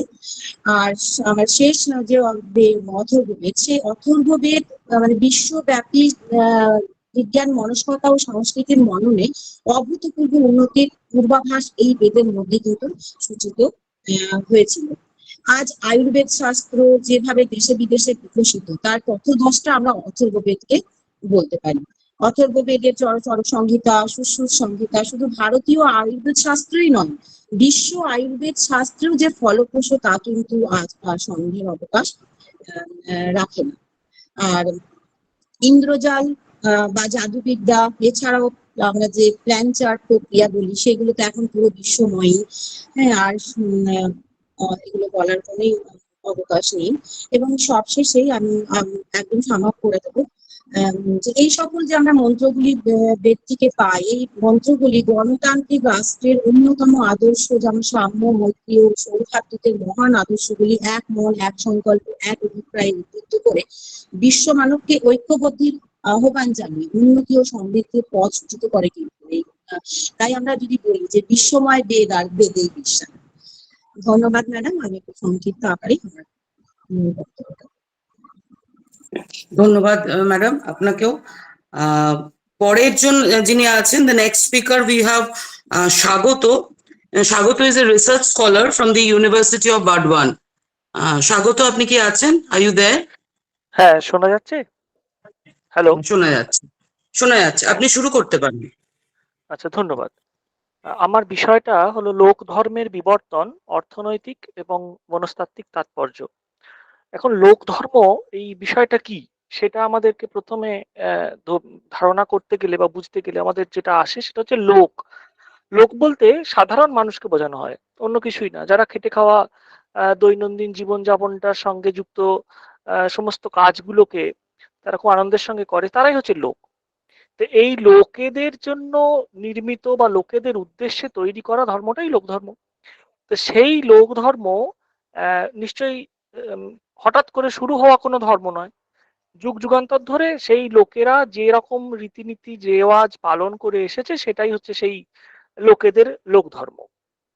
তো সেই লোক ধর্মে আহ যে বিবর্তন এসেছে এটা তো কালের নিয়মে আসে, আমরা জানি। অর্থাৎ মারউইকের কথা যদি আমরা মনে করি তাহলে আমরা দেখবো যে প্রত্যেকটা যুগের সঙ্গে সঙ্গে এই সামাজিক, রাজনৈতিক, অর্থনৈতিক ধারাতে বিভিন্ন রকম পরিবর্তন আসে। আমরা বিনয় ঘোষের লেখার মধ্যেও এরকম একটা আবেদন পাই। তো সেই সূত্রে যে লোক ধর্মের বিবর্তন, সেই বিবর্তনটা একটা বিশাল ব্যাপক বিষয়। তো অতটা তো বলা সম্ভব নয়, সেই কারণে আমি খুব সংক্ষেপে কয়েকটা পয়েন্টে এই বিষয়টাকে আলোচনা করতে চাইছি। এই লোক ধর্মের মূল আবেদনটা হলো কিন্তু পার্থিব সুখ ভোগ। কারণ আমরা বেদের থেকেই যদি দেখে থাকি তাহলে আমরা বেদেতে দেখবো যে রুদ্রের কাছে ঋষি প্রার্থনা করছেন যে আমার ক্ষেত্রকে, আমার শস্যকে তুমি যেন হানি গ্রস্ত করো না, আমার ক্ষেত্র এবং শস্যকে তুমি রক্ষা করো। আবার আমরা রামায়ণেতেও দেখবো যে এই দেবতাদের উদ্দেশ্যে রাম বলছেন যে তারা কিন্তু তাদের নিজেদের কাজটা করেন, এবং সেই রকম একটা উদাহরণেতে বলা যাচ্ছে যেমন তর্পইত্যা সহস্রাক্ষ সলিলেন পরিপ্লতা নিবর্তইত্যা শস্যানি কৃতকর্মা ব্যবস্থিত। অর্থাৎ ইন্দ্র বৃষ্টি বর্ষণ করে শস্য উৎপাদন করে নিজের কাজ করে তবে পরে বিশ্রাম নিচ্ছেন। সেই পরিপ্রেক্ষিতে বলছেন যে রাম যে আমি আমার কোনো সীতা উদ্ধারের কাজ করতে পারলাম না। তো যাই হোক, এই যে লোক ধর্ম যুগ যুগ ধরে পরিবাহিত হয়ে আসছে, চলে আসছে, সেই লোক ধর্মের বিংশ শতকে বর্ধমান জেলায় কি বিবর্তন ঘটেছে, আমার গবেষণার বিষয়টা হচ্ছে সেটা। তো সেই বিষয়ের আমি প্রথম একটা পয়েন্ট বলবো, যেটা হচ্ছে যে লোক ধর্মের একটা অন্যতম বৈশিষ্ট্য হচ্ছে লোক ধর্মের কিছু স্থান থাকে। স্থান মানে হলো সেই লোক দেবতাদের পীঠস্থান বা কেন্দ্র বা ক্ষেত্র। তো সেই স্থানগুলো একটা সময়তে কি হতো না, যেখানেতে গ্রামের ৫ জন মানুষ মনে করতেন যে এই জায়গাটায় লোক দেবতার উপাসনা করা যেতে পারে, হয়তো সেটা চণ্ডীর স্থান হতে পারে বা শিবের কোনো আঞ্চলিক নাম হতে পারে বা লোকায়ত বিষ্ণুর কোনো স্থান হতে পারে, সেটাকে তারা স্থির করে সেই জায়গাটাতে তারা উপাসনাটা করত। একটা সময়তে দেখা গেল যে এই স্থানগুলোকে কেন্দ্র করে কিছু পুজো কমিটি তৈরি হচ্ছে। অর্থাৎ এটা একটা বিবর্তন, এটা একটা চেঞ্জ আসছে। সেই পুজো কমিটির দ্বারা কিন্তু সেখানেতে বারোয়ারি করে উঠছে বা একটা সংস্থা গড়ে উঠছে, একটা প্রাতিষ্ঠানিক রূপ পাচ্ছে সেই পুজো অর্চনা গুলো। দ্বিতীয় যে বিবর্তনটা এসেছে, যে চেঞ্জটা এসেছে, সেটা হচ্ছে যে প্রথম দিকে এই গ্রাম্য লোকেদের মধ্যে পৌরোহিত্য করার প্রবণতাটা ছিল না। তাদের মধ্যে থেকে সকলেই কিন্তু এই দেবতার, লোক দেবতার উপাসনা করবার অধিকারী ছিল।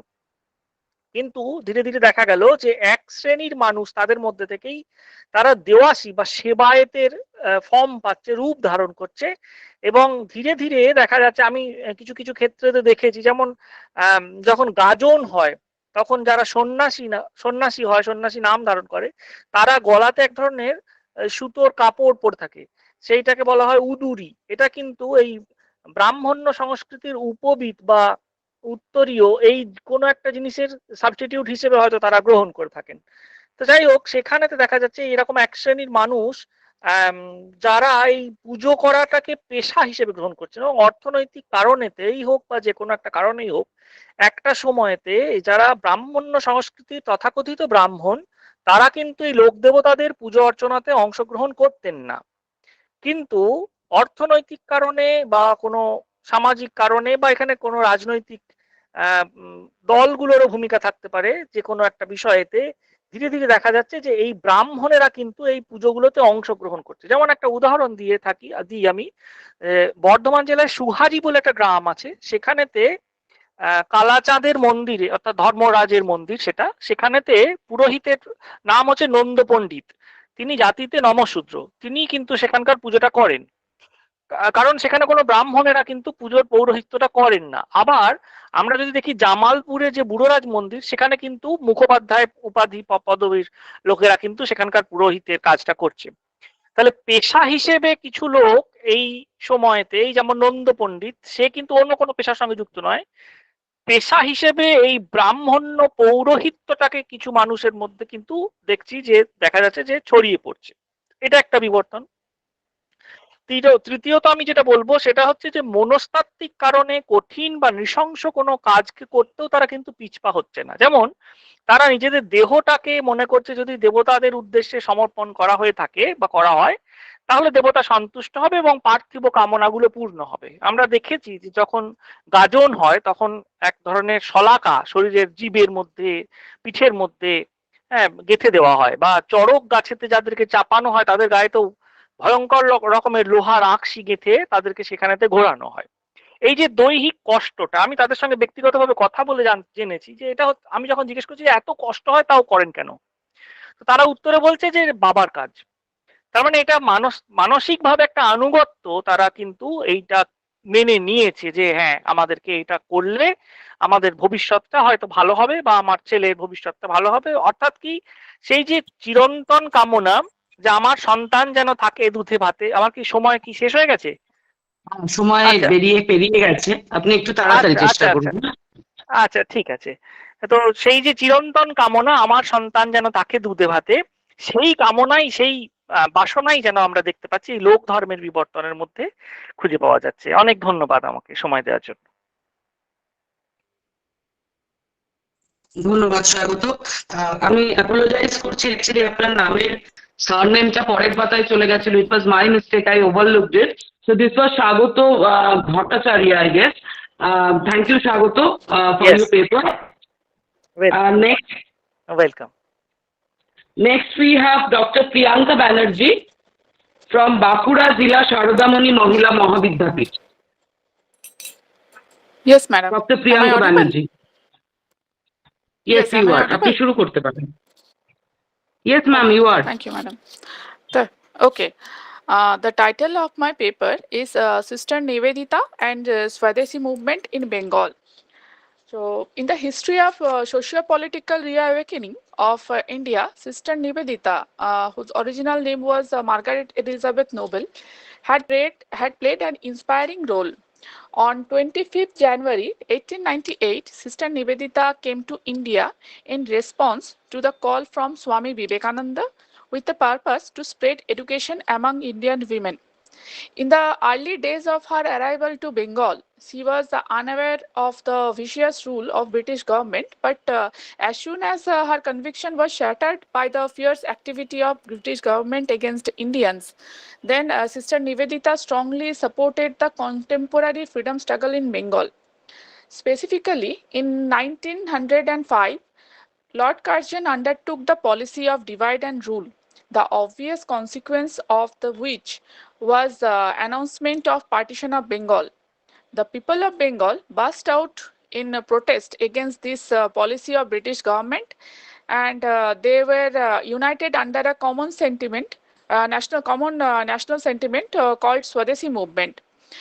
Nivedita offered her unconditional support to the ongoing Swadeshi movement. This movement insisted people of Bengal to boycott the foreign goods with an intention to promote the native industries as well as to destabilize the British economy.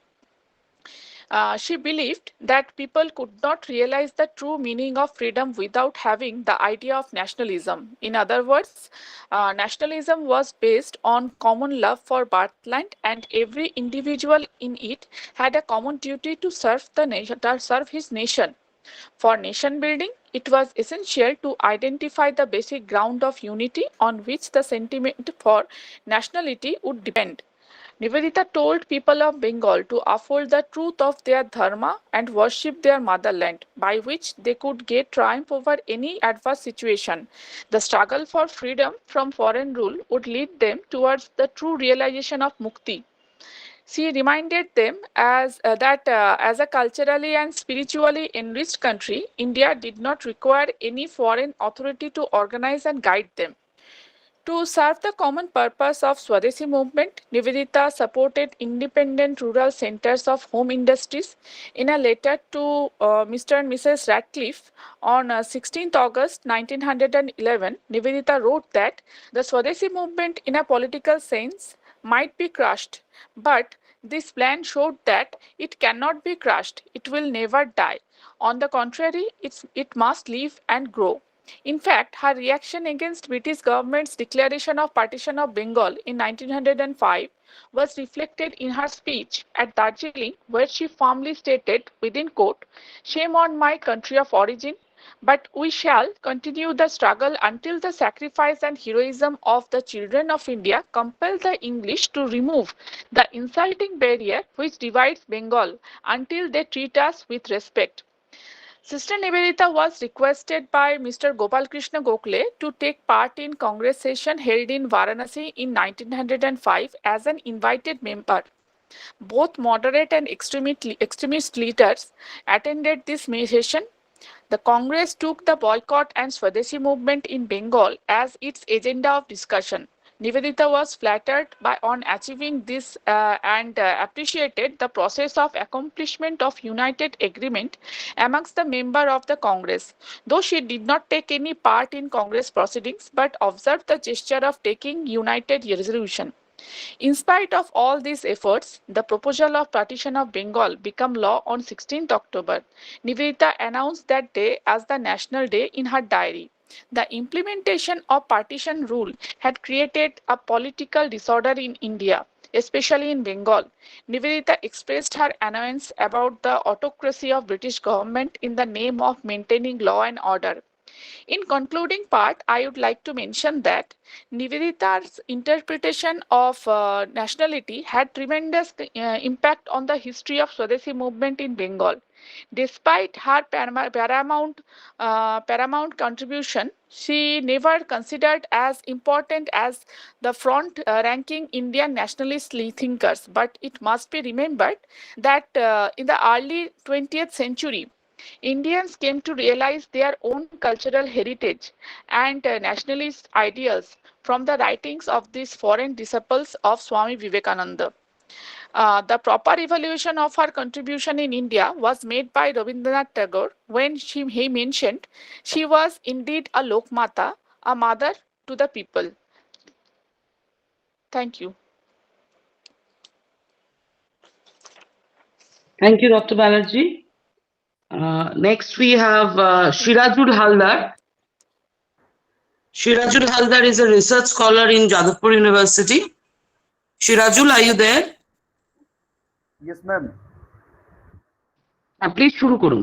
Hello, হ্যাঁ, শোনা যাচ্ছে। নমস্কার শ্রদ্ধাভাজন আজকের সভার সভাপতি, সম্মানীয় উপস্থিত সমগ্র সভ্যবর্গকে যথাযোগ্য সম্মান জানিয়ে আমি আমার বিষয়টি ক্ষুদ্র পরিসরে উপস্থাপন করার চেষ্টা করছি। আমার বিষয় হলো উপকূলবর্তী যুক্ত 24 পরগনার হিন্দু মুসলিম সম্প্রীতি রক্ষায় বিভিন্ন প্রতিষ্ঠানের ভূমিকা।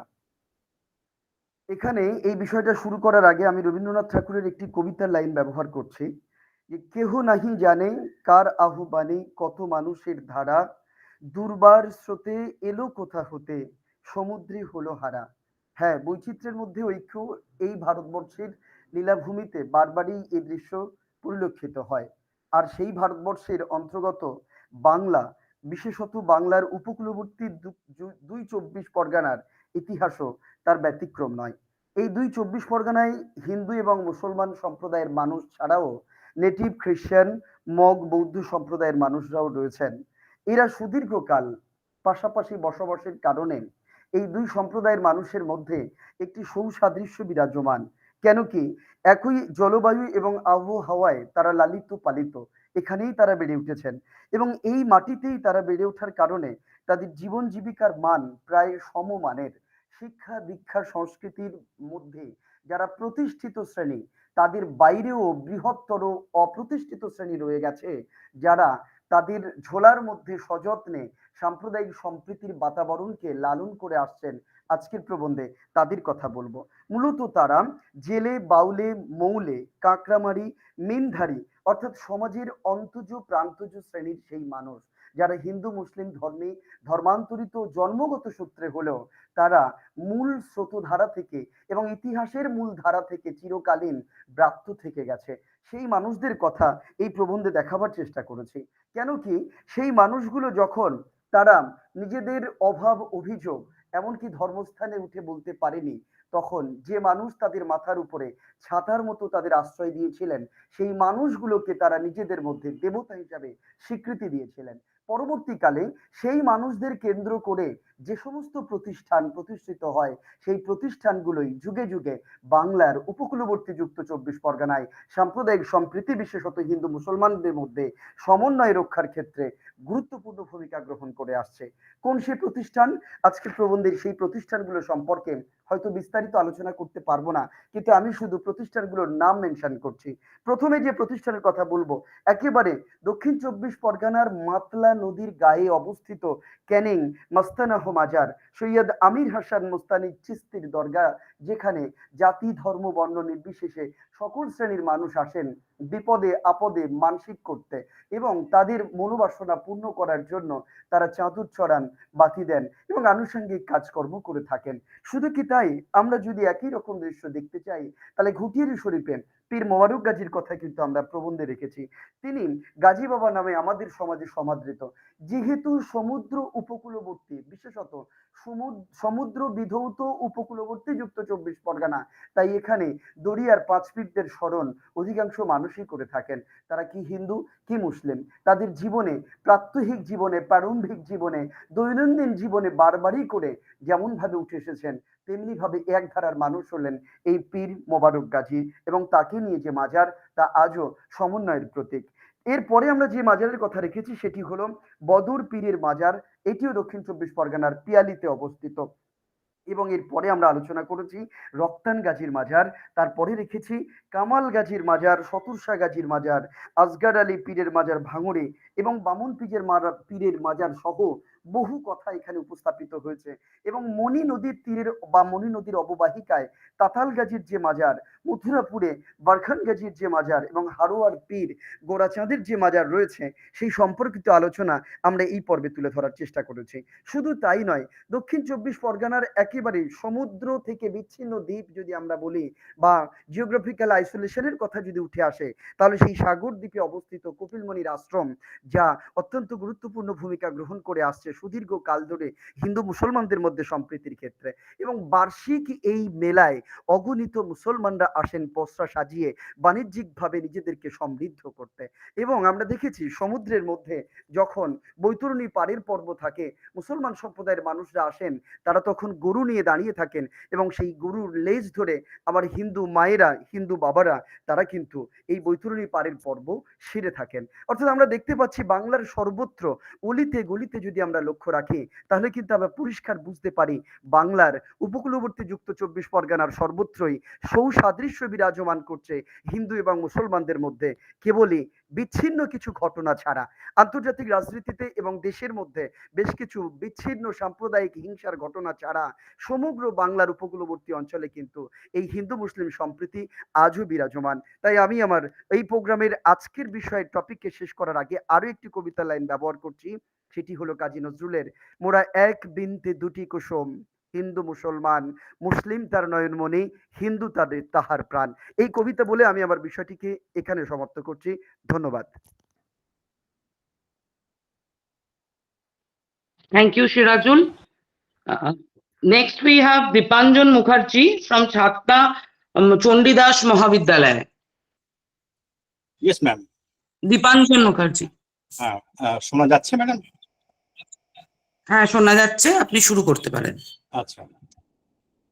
The title of my paper is Anti-Partisan Resistance and Multiple Forms of Nationalism, Post-Colonial Reflections on Rabindranath Tagore's The Home and the World.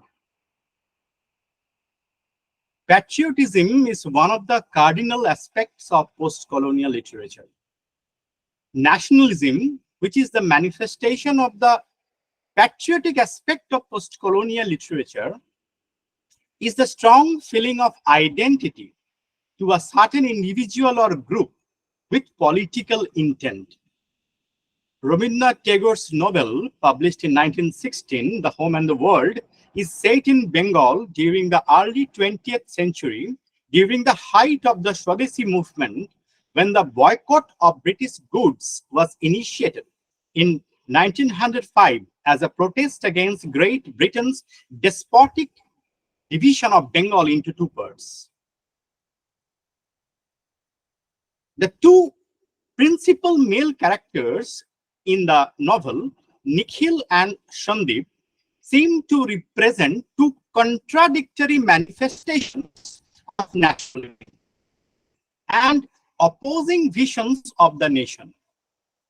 If Nikhil's vision is one of enlightened humanitarianism based on equality and harmony, on the other hand, Sandeep's radical and aggressive nationalism cultivates bigotry and fanaticism. Sandeep, a Swadeshi extremist, is depicted as a political activist who uses fiery rhetoric to impress, persuade, and manipulate young women like Bimola and young followers like Amullo. When the communal riot broke out, the truth came out. Sandeep ran out of the world to hide in his home. And it is Nikhil who comes out of the confined calmness of the home to serve the humanity, risking his own life. In my next part, I will discuss the concept of hybridity. The concept of hybridity was proposed by the literary scholar and theorist Homi K. Bhabha to describe how the encounters between different cultures create new identities that contain elements of both. Hybrid identities and belonging to different worlds at the same time are common themes in post-colonial literature. The hybridity in Bimola is manifested in her internal and external conflicts, when she is repeatedly torn between the familiarity of home and the larger issues of the world beyond it. Bimola realizes at the end that a true leader is constructive and selflessly dedicated. In my third part, I will discuss Rabindranath's own views regarding the partition and regarding the nationalism. Opposing the dominant discourse, post-colonial literature works as an alternative way of writing history from the point of view of an individual or a particular community. Though Sandeep's character and Bimola's realization, Rabindranath suggested that patriotism can never be synonymous with parochialism, fundamentalism, and aggressive nationalism.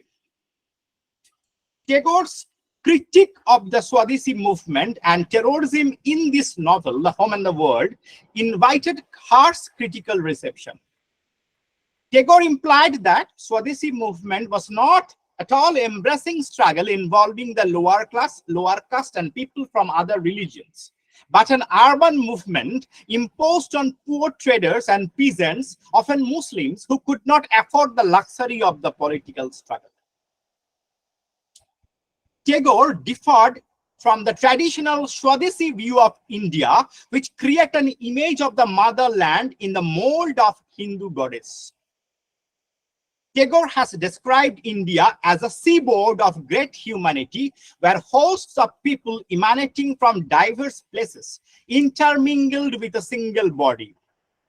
In his book on nationalism, he articulates, within quotation, there is only one history, the history of man. All national histories are merely chapters in the larger one. Tagore warns us that this sectarian nationalism, which is a Western imposed concept, is a cruel epidemic of evil that is sweeping over the human world of the present age and which is destroying the moral vitality.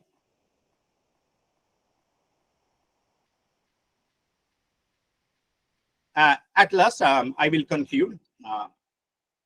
Tagore suggests that I have already told that patriotism can never be made equivalent with the aggressive nationalism and fundamentalism.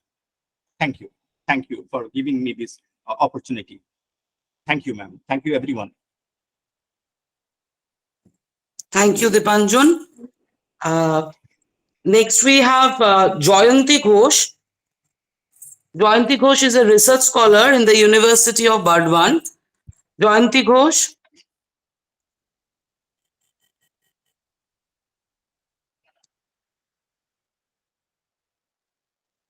জয়ন্তী ঘোষ কি join করেছেন?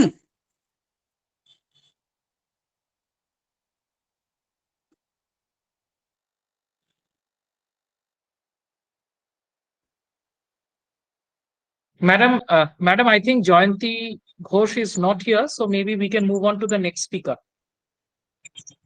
Okay, sure.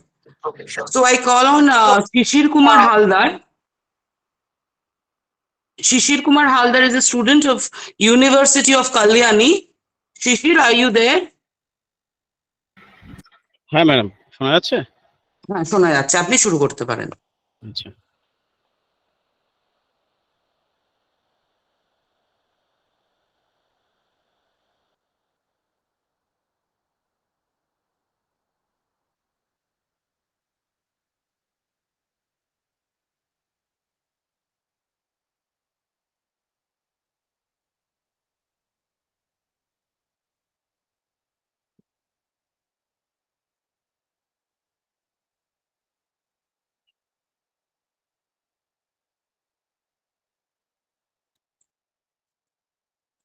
দেখা যাচ্ছে? আপনার কথা কিছু, হ্যাঁ এবার শোনা যাচ্ছে।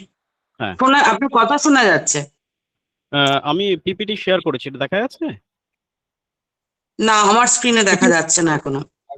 It is visible. Shishir Babu, it is visible. আচ্ছা, thank you. Good afternoon, On the my screen chairperson. it is. Excuse me. Yeah, now it on is. my screen it is, but we have to seek the permission of the chair. Yeah, it is visible now because of the network, I think. হ্যাঁ, দেখতে পাচ্ছি, এখন দেখতে পাচ্ছি। Okay, fine. Shishir Babu, please start. হ্যাঁ, Shishir good Babu, afternoon, please the start. Good afternoon, the chairman of the online and technical session, and good afternoon to all. Thank you for allowing me to speak on the title of আর্থসামাজিক ও রাজনৈতিক প্রেক্ষিতে বাংলা নারীদের অবদান। 1900 থেকে 1947 সাল পর্যন্ত বাংলার আর্থসামাজিক ও রাজনৈতিক আলোচনার ঐতিহাসিক প্রেক্ষাপটে নারীদের অবদান প্রায়শই ছাপিয়ে গেছে। এই সময়কালে বাংলার ইতিহাস, স্থিতিস্থাপকতা, সংকল্প এবং এক অদম্য চেতনার জীবনচরিত। আমার এই প্রবন্ধে পরিবর্তিত সময়ে বাঙালি নারী কণ্ঠের প্রতিধ্বনিকে আলোকিত করার প্রয়াস করেছি। পুরুষতান্ত্রিক সমাজে একটি মত প্রাধান্য পেয়ে আসছে যে নারী পুরুষের অপেক্ষা শিক্ষা দীক্ষা, বিদ্যা বুদ্ধি ও শারীরিক ক্ষমতায় অনেক নিকৃষ্ট। শুধু ভারত নয়, পৃথিবীর প্রায় সব দেশেই পুরুষের কর্তৃত্ব বিদ্যমান। অন্দরমহলের ভাবমূর্তি স্বরূপা নারী তাই একসময় বিদ্রোহ ঘোষণা করে।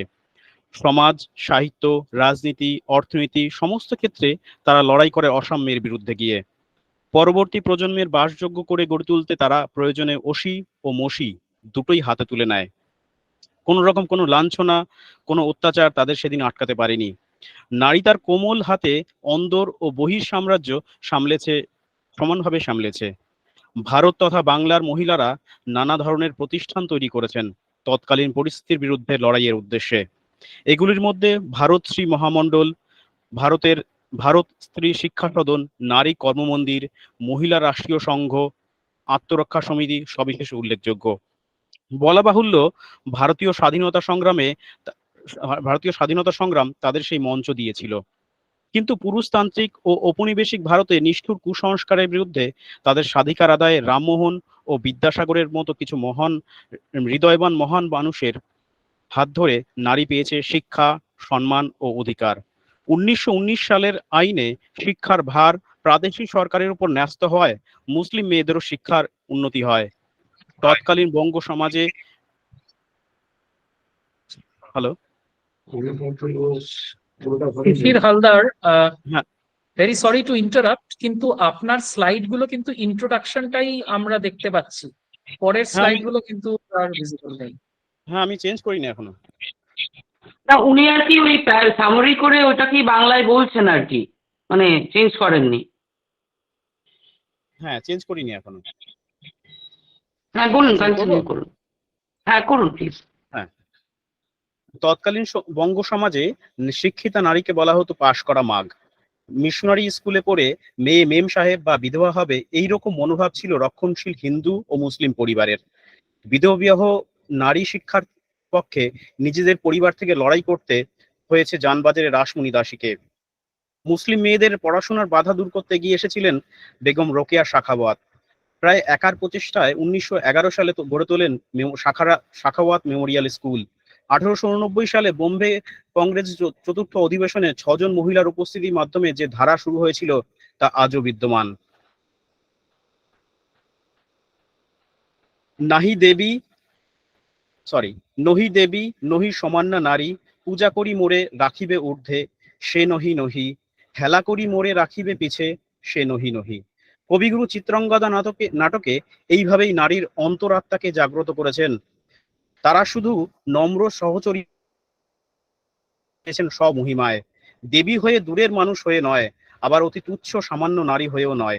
স্বাধীনতা আন্দোলনের ইতিহাসে নারী শক্তির ভূমিকা অনস্বীকার্য, কিন্তু ইতিহাসের প্রতিফলন বরাবরই ব্রাত্য রয়ে গেছে। স্বাধীনতা আন্দোলনের মহাযজ্ঞে নারী পুরুষের কাঁধে কাঁধ মিলিয়ে অবতীর্ণ হয়েছে। প্রাচীন কাল থেকেই সমাজের বৃহৎ পরিবর্তনে নারী নিজেদের আত্মদানের মাধ্যমে তার গতি ত্বরান্বিত করে এসেছে। সামাজিকভাবে অযাচিত বাধা বিপত্তি ও অন্যায় রীতিনীতি, যেমন বাল্যবিবাহ, বহুবিবাহ, পণ প্রথা, সতীদাহ প্রথা ও তৎসহ অন্যান্য অসামাজিক কুসংস্কার দ্বারা তাদের কারারুদ্ধ করা হয় অন্দরমহলে। প্রাগৈতিহাসিক কাল থেকেই শিক্ষার অধিকার থেকে বঞ্চিত রেখে নারীর চিন্তা ও চেতনার অগ্রগতিতে বেরি পড়ানো হয়। এই নিয়ে প্রতিবাদ ধ্বনিত হয়েছে, তবে এর অন্য ছবিও আমাদের সামনে প্রতীয়মান। এই কারণেই ঘোষা, অপলা, গার্গী, মৈত্রেয়ীর মতো বিদুষী নারীর পাশাপাশি মধ্যযুগ ও বর্তমানেও নারী শক্তির জয়জয়কার শুনতে পাই। কিন্তু তাদের সম্পর্কে দু চার কথা পরেই আমরা ক্ষান্ত হই, জানার আগ্রহ প্রকাশ করি না। ফলত তারা অন্ধকারেই পর্যবসিত হচ্ছেন দিন দিন। গৌরবময় ভারত ইতিহাসের সবচেয়ে অন্ধকারময় অধ্যায় নারী সম্পর্কিত চর্চা। প্রতি ক্ষেত্রে নারী তার উৎকৃষ্টতার প্রমাণ দিয়েছে বা বর্তমানেও দিয়ে যাচ্ছেন। ঔপনিবেশিক ভারতে বীরাঙ্গনাদের আত্মত্যাগের কাহিনী শুধুমাত্র ইতিহাসের কয়েক পাতায় স্থান পেয়েছে। নারী সম্পর্কিত চর্চা বা গবেষণার মাধ্যমে তাদের প্রতি সঠিক মর্যাদা জ্ঞাপন করা হবে, আমার একান্ত বিশ্বাস। প্রতিটি মানব সভ্যতার ইতিহাসে সামাজিক পার্থক্য মধ্যে লিঙ্গ বৈষম্য অন্যতম বিষয়। প্রাচীন ভারতে ইতিহাস তুলে ধরলে সেখানে নারী বলতে শুধু বোঝাতো স্ত্রী ও মা। সামাজিক, রাজনৈতিক ও অর্থনৈতিক একাকিত্ব ছিল শুধুমাত্র পুরুষদের হাতেই। নারী ছিল সেই পুরুষদের অধীনস্থ। নারী অধিকার বলতে ছিল শুধু অন্দরমহলের রান্নাঘর। এইভাবে ধীরে ধীরে নারী সামাজিকভাবে বিচ্যুত ও প্রতিপন্ন করার কার্য প্রতিফলিত হয়। অষ্টাদশ ও ঊনবিংশ শতকের ঔপনিবেশিক ভারতে বৈরাগ্য মনোভাবের জন্য নারীদের সামাজিকভাবে উত্থান সেইভাবে লক্ষ্য করা যায় না। স্বভাবতই তারা ঘরের থেকে বেরিয়ে বিভিন্ন কার্যকলাপে অংশগ্রহণ হতে পারেনি। যদি এই সীমাবদ্ধতা শুধুমাত্র ছিল সমাজের সম্ভ্রান্ত ও উচ্চ শ্রেণী পরিবারের মেয়েদের ক্ষেত্রে, কারণ দরিদ্র ও কায়িক শ্রমের সাথে যুক্ত নারীদের বাইরে বেরোনোর কোনো বাধা নিষেধ ছিল না। কিন্তু আবার তারা শিক্ষার আলো হতে ছিল বহুদূর নিবাসী। শিক্ষা ছাড়া সামাজিক অধিকারের মূল্যবোধ সম্পর্কে তারা অবগত হতে পারেনি। তবুও অধিকারের লড়াইয়ে নারীরা কখনো পিছপা হয়নি, যার নিদর্শন সাঁওতাল বিদ্রোহে, যেখানে সিধু কানুর সাথে দুই বোন ফুলো ও ঝানো সামনের সারিতে নেতৃত্ব দিয়েছিলেন। তাদের মতো অসংখ্য সাঁওতাল ও মুন্ডা মেয়েদের পুরুষদের কাঁধে কাঁধ মিলিয়ে সামিল হয়েছিল ইংরেজদের বিরোধী সংগ্রামে। এরপরে নিদর্শন পাওয়া যায় মহাবিদ্রোহ, যেখানে ঝাঁসি রানী লক্ষ্মীবাই সহ বেশ কিছু শ্রেণীর নারীর জাতীয়তাবাদী আন্দোলনে অংশগ্রহণ করেন। ঊনবিংশ শতাব্দীর শেষ ভাগে মেয়েদের শিক্ষাঙ্গনে প্রবেশ এক উল্লেখযোগ্য কালযোগী অধ্যায়ের সূচনা করল, যার প্রতিফলন বর্তমান সমানভাবে রাজল্যমান। শিক্ষার চাহিদা একটু ইন্টারাপ্ট করছি আমি, আপনার সময় কিন্তু হয়ে গেছে, আপনি একটু র্যাপ আপ করার চেষ্টা করুন। আচ্ছা, থ্যাংক ইউ। রামমোহন রায়, ঈশ্বরচন্দ্র বিদ্যাসাগর, জ্যোতিবা ফুলে, পণ্ডিতা রমাবাই, রোকিয়া বেগম এবং অন্যান্য মনীষীদের সমাজ সংস্কারমূলক কাজের মাধ্যমে নারী মুক্তি ও তাদের ক্ষমতায়নের বীজ বপন করে। এই সময় বাংলায় অনুপমা দেবীর লেখায় নারীদের নিজস্ব কাহিনীগুলি উঠে আসে। কাদম্বিনী গাঙ্গুলি ও ঠাকুরবাড়ি স্বর্ণকুমারী দেবীর মতো নারীরা বিভিন্ন নারী সমিতি ও প্রকাশ্যে বক্তব্য রাখার মাধ্যমে নারী আন্দোলনের ইতিহাসে এক আলোড়ন তৈরি করে ফেলেন। আমি কল্পনা সিং আসছি। আমার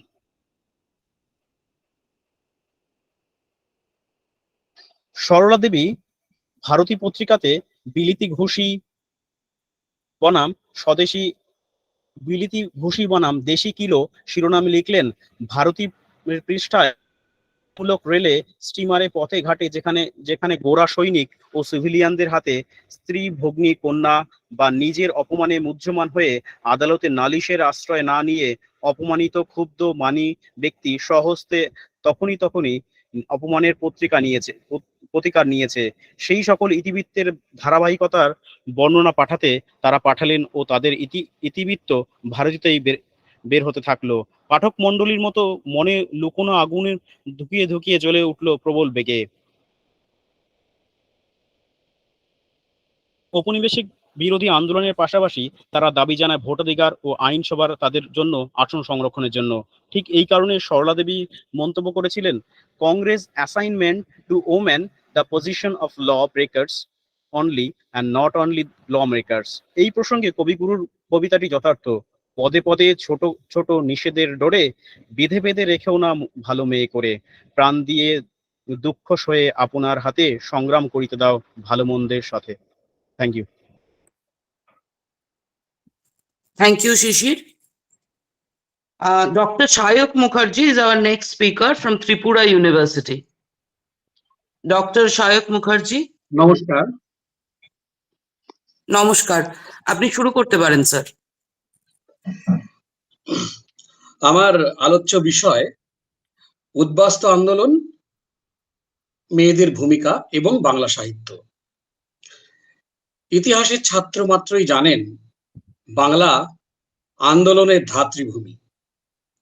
1947 সালে স্বাধীনতার সঙ্গে সঙ্গে আমরা যে দেশ বিভাজন উপহার পেলাম, সেই দেশ বিভাজন আমাদেরকে এক নতুনতর পরিস্থিতিতে উন্নীত করলো।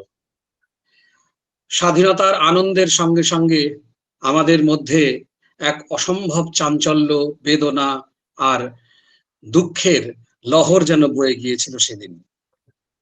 বিভক্ত হলো স্বদেশ, আর হাজার হাজার লক্ষ লক্ষ মানুষ ছিন্নমূল হলেন।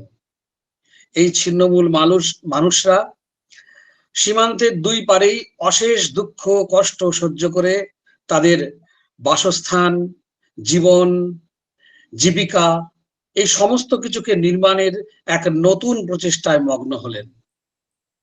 আর শুরু হলো এক নতুন আন্দোলনের পরিবেশ, ইতিহাসে যার নাম উদ্বাস্তু আন্দোলন। বাস্তুহারা এইসব ছিন্নমূল মানুষেরা সীমান্তের এপারে যারা এলো, তারা প্রথমে কিছুদিন শিয়ালদা স্টেশন প্রভৃতি জায়গাতে থাকলেও ধীরে ধীরে তারা চেষ্টা করতে লাগলো নিজেদের ঘর বাড়ি, একটা ছাদ জোগাড় করবার জন্য। কিন্তু এদের প্রতি সরকারের নজর খুব ভালো ছিল না। এমনকি যারা এপারের মানুষজন, তারাও যে সবাই খুব আদর করে এদের ডেকে নিয়েছিলেন তাও নয়। 1948 সালের 1 এপ্রিল নেহেরু লিখছেন বাংলার মুখ্যমন্ত্রীকে, it is dangerous to encourage this exodus as it may lead to a disastrous consequences. ফলে বোঝাই যাচ্ছে সরকারের মনোভাব। তবু এই সমস্ত প্রতিকূলতাকে সরিয়ে রেখে উদ্বাস্তু মানুষেরা লড়াইয়ে অবতীর্ণ হলেন। আমরা বলবো সেই লড়াইয়ে মেয়েদের ভূমিকার কথা। রাচেল ওয়েবার তার বিখ্যাত প্রবন্ধে এই উদ্বাস্তু মানুষদের সংগ্রাম সম্বন্ধে বিস্তৃত আলোচনা করেছেন এবং সেখানে তিনি দেখিয়েছেন কিভাবে খুব স্বল্প সময়ের মধ্যে তারা বাড়ি ঘর তৈরি করে নিত নিজেদের বসবাসের জন্য। আর মেয়েরা সেখানে কি করতেন? পুলিশ বা জমিদার বা জমির মালিকের লেঠেল আসার সঙ্গে সঙ্গে বা আসার সম্ভাবনাতেই তারা শাঁখ বাজিয়ে ঘণ্টার ধ্বনি করে জানান দিতেন যে বিপদ সমাগত। এভাবে মেয়েদের একটা ভূমিকা তৈরি হচ্ছিল। কিন্তু শুধু সহায়ক ভূমিকাতেই মেয়েরা কি থেমেছিলেন? তা কিন্তু নয়। মেয়েদের এই বীরত্বপূর্ণ ভূমিকার কথা লিখে রেখেছে বাংলা সাহিত্য। আসলে ইতিহাস আমাদের ইনফরমেশন দেয় আর সাহিত্য দেয় এফেক্টিভ ইনফরমেশন। তবু তথ্যের খাতিরে দু চারটে কথা তো উল্লেখ করতেই হয়। এই বাস্তুহারা কলোনিগুলো খুব দ্রুত গড়ে উঠতে থাকে। প্রায় 1949 সালের মধ্যে প্রায় 154টা কলোনি গড়ে উঠেছিল হাওড়া, হুগলি, 24 পরগনা ইত্যাদি প্রভৃতি অঞ্চলে। এই কলোনিগুলো গড়ে উঠতে থাকে যখন, তখন পথটা ছিল প্রবল সংগ্রামের। আর এই সংগ্রাম অহিংস নয়, সম্পূর্ণ পরিমাণে সহিংস সংগ্রাম। একদিকে বিরাট লেঠেল বাহিনী, তাদের হাতে সমস্ত অস্ত্র, আর বিপরীতে বাস্তুহারা ছিন্নমূল মানুষগুলো দা, কাটারি, লাঠি এই সব নিয়ে তাদের লড়াইয়ে নেমে পড়েছিল। যে লড়াইয়ের সাক্ষ্য দিয়েছে বাংলা সাহিত্য। বাংলা সাহিত্য ধরে রেখেছে সে লড়াইয়ের কথা। আমাদের মনে পড়ে সাবিত্রী রায়ের স্বরলিপি উপন্যাসের কথা, আমাদের মনে পড়ে রমেশচন্দ্র সেনের পূর্ব থেকে পশ্চিম উপন্যাসের কথা, আমাদের মনে পড়ে সুনীল গঙ্গোপাধ্যায়ের অর্জুন উপন্যাসের কথা। এই উপন্যাসগুলি আগ্রহী পাঠক মাত্রই পড়ে নিতে পারেন। সরকার উচ্ছেদ আইন করল, আর সেই উচ্ছেদ আইনের 16 নম্বর ধারার বিপরীতে প্রতিরোধে শুরু হলো বিপুল আন্দোলন। 1950 সালের আগস্ট মাসে গঠিত হলো ইউনাইটেড সেন্ট্রাল রেফিউজি কাউন্সিল, ইউসিআরসি। আর তারপর এই ইউসিআরসির নেতৃত্বে শুরু হলো এক মহিমময় সংগ্রাম। ভারতের কমিউনিস্ট পার্টি এই সংগ্রামের পাশে এসে দাঁড়িয়েছিলেন ঠিকই, কিন্তু মূলত এই সংগ্রামের উদ্যোক্তা ছিলেন বাংলার উদ্বাস্তু মানুষেরা। মেয়েরা এলেন সামনের সারিতে। অবশেষে মন্ত্রী কমিটির সুপারিশে 1954 সালে এই কলোনিগুলো স্বীকৃতি পেল। কিন্তু স্বীকৃতি পেলেই তো সব হয় না, স্বীকৃতির পরেও থেকে যায় প্রতিরোধ আর প্রতিবাদের এক নীরব সাক্ষ্য। যে সাক্ষ্য নীরব কি সরব এ নিয়ে অবশ্য বিতর্ক আছে, কিন্তু বাংলা সাহিত্যের নিবিষ্ট পাঠক মাত্র জানেন যে বাংলা সাহিত্যিকরা কিন্তু প্রবলভাবে সেই মানুষগুলির সংগ্রামকে, বিশেষত নারীদের সংগ্রামকে একটা গুরুত্বপূর্ণ ভূমিকায় এঁকেছেন। আপনারা জানেন যে সাহিত্য কয়েকটা সম্ভাবনার কথা বলে, অন্টোলজিক্যাল পসিবিলিটি আর কমিউনিকেটিভ পসিবিলিটি, সত্তাগত সম্ভাবনা, বুদ্ধিগত সম্ভাবনা। এই বুদ্ধিগত সম্ভাবনা এবং সত্তাগত সম্ভাবনার পরিচয় সাহিত্যের মধ্যে আমরা পাই, কিন্তু সেই সাহিত্যের পাওয়া ঘটনাগুলোকে কখনো কখনো কল্পনা মনে হতে পারে। কারণ এই বীরত্বপূর্ণ সংগ্রাম পূর্ব বাংলার তথাকথিত সাবমিসিভ নারী কোথা থেকে পেল, কিভাবে তারা লড়াইয়ের মন্ত্র শিখে নিল। আসলে পরিস্থিতি তাদের এই লড়াইয়ে অবতীর্ণ করে দিয়েছিল। মানস রায়ের প্রবন্ধ তার আরেকটা উদাহরণ। আমাদের মনে পড়বে বিখ্যাত লেখক হিরণময় ভট্টাচার্যের উদ্বাস্তু গ্রন্থটির কথা, হিরণময় বন্দ্যোপাধ্যায়ের। ইন্দুবরণ গাঙ্গুলি ছিলেন আজাদগড় কলোনির নেতৃত্ব, কিন্তু তার কথা আজ থাক, আমরা বলি তার স্ত্রী সাধনার কথা, সাধনা গাঙ্গুলি। তার নেতৃত্বে সেই আজাদগড় কলোনির নারীরা 4 দিন ধরে অবরুদ্ধ রেখেছিল সেই কলোনি, যখন সেখানে পুলিশ এবং জমির লেঠেল বাহিনী আক্রমণে আসে। আপনারা কল্পনা করুন, সম্পূর্ণ নিঃস্ব পূর্ববঙ্গ থেকে আসা সেই নারী বাহিনী, যারা কখনোই কোনো রাজনৈতিক সংগ্রামে আগে অবতীর্ণ হননি, হওয়ার প্রয়োজন ছিল না, সুযোগ ছিল না, যারা সন্ধ্যাবেলায় তুলসী তলায় প্রদীপ দিয়েছেন, লক্ষ্মী বারে লক্ষ্মীর পাঁচালি পাঠ করেছেন, আর সংসারের সবার সুখের জন্য সবার শেষে নিজের খাদ্য বস্তুটুকু সংরক্ষণ করার চেষ্টা করেননি মাত্র, সেই মহিলারা যে নেতৃত্ব দিলেন, সেই নেতৃত্বের কথা লেখা আছে বাংলা সাহিত্যে। আমাদের স্মরণ করতে হবে গভীর শ্রদ্ধার সঙ্গে উদ্বাস্তু আন্দোলনের প্রথম মহিলা শহীদ বীণাপানি মিত্রের কথা। 1955 সালে দমদমের উদ্বাস্তু কলোনিতে প্রবল আক্রমণ নামিয়ে আনে এই পুলিশ এবং সরকারি বাহিনী। আমরা আজাদগড় কলোনির কাহিনীতে ছিলাম। আসলে কাহিনী গল্প হয়ে যায় কখনো কখনো, কিন্তু তা অসম্ভব সত্য। আপনারা জানেন, এই যে আজাদগড়, বিজয়গড়, কি অদ্ভুত! লক্ষ্য করুন, নামগুলোর পেছনে একটা করে গড় রয়েছে, দুর্গ। ঠিক মণিকুন্তলা সেন তার আত্মজীবনী সেদিনের কথায় লিখেছেন, প্রতিটি কলোনি যেন এক একটি দুর্গ হিসেবে গড়ে উঠেছিল। আমরা বীণাপানি মিত্রের কথা বলছিলাম, বাংলার প্রথম আন্দোলনের শহীদ। এই শহীদ বীণাপানি মিত্র লড়াই করতে গিয়ে পুলিশের গুলিতে শহীদ হয়েছিলেন। আমাদের মনে পড়বে নারায়ণ সান্যালের বল্মিক উপন্যাসটির কথা, যে উপন্যাসে নমিতা একটি সাধারণ মেয়ে, যাকে নেতৃত্বে এনে দিয়েছিল পরিবেশ আর পরিস্থিতি, যে পুলিশের গুলির সামনে, লাঠির সামনে প্রাণ দিয়েছিল। সেই নমিতার কথা মনে পড়ে, আর মনে হয় ডক্টর মুখার্জি আমি ইন্টারাপ্ট করছি, সরি, আপনার টাইমটা কিন্তু আপনি একটু র্যাপ আপ করার চেষ্টা করুন প্লিজ। আর 30 সেকেন্ডে শেষ করে দিচ্ছি। সেই নমিতার কথাই যেন মনে হয় বাস্তব থেকে উঠে আসা, নিশ্চয়ই ভীষণভাবে বাস্তব। তার পাশাপাশি বলবো, গান্ধীজির নেতৃত্বে যে অন্য ধারার স্বদেশী আন্দোলন হয়েছে, সেই স্বদেশী আন্দোলনের থেকে উদ্ভাসিত মতামতের দ্বারা অনুপ্রাণিত মানুষেরা, যেমন সুহাসিনী দাস, লতা সেন, এরাও ছিলেন পূর্ববঙ্গে, গঠন করেছেন এক নতুন সংগ্রামী পরিবেশ। সে এক অন্য পথের কাহিনী। আমরা এখানে শেষ করছি। আপনাদের সকলকে ধন্যবাদ। ধন্যবাদ ডক্টর মুখার্জি। আমি নেক্সট ডেকে নেব অম্বিকা মন্ডল, বিশ্বভারতীর থেকে অম্বিকা আসছেন, উনি পেপার করবেন। Ambika Mondal, Yes, ma'am. আপনি শুরু করতে পারেন। Yes, ma'am. So, am I audible to all? Hello. শোনা যাচ্ছে, আপনি শুরু করুন। Yes. A very good afternoon to all. Now I'm going to present my paper, Nonsense Literature and Alternative Way of Thinking.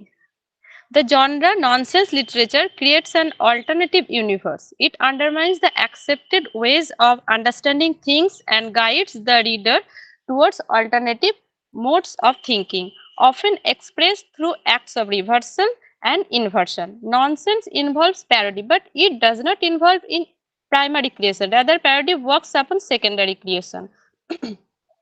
There is a certain balance between sense and nonsense in nonsense literature. The reception of sense depends on the existing norms.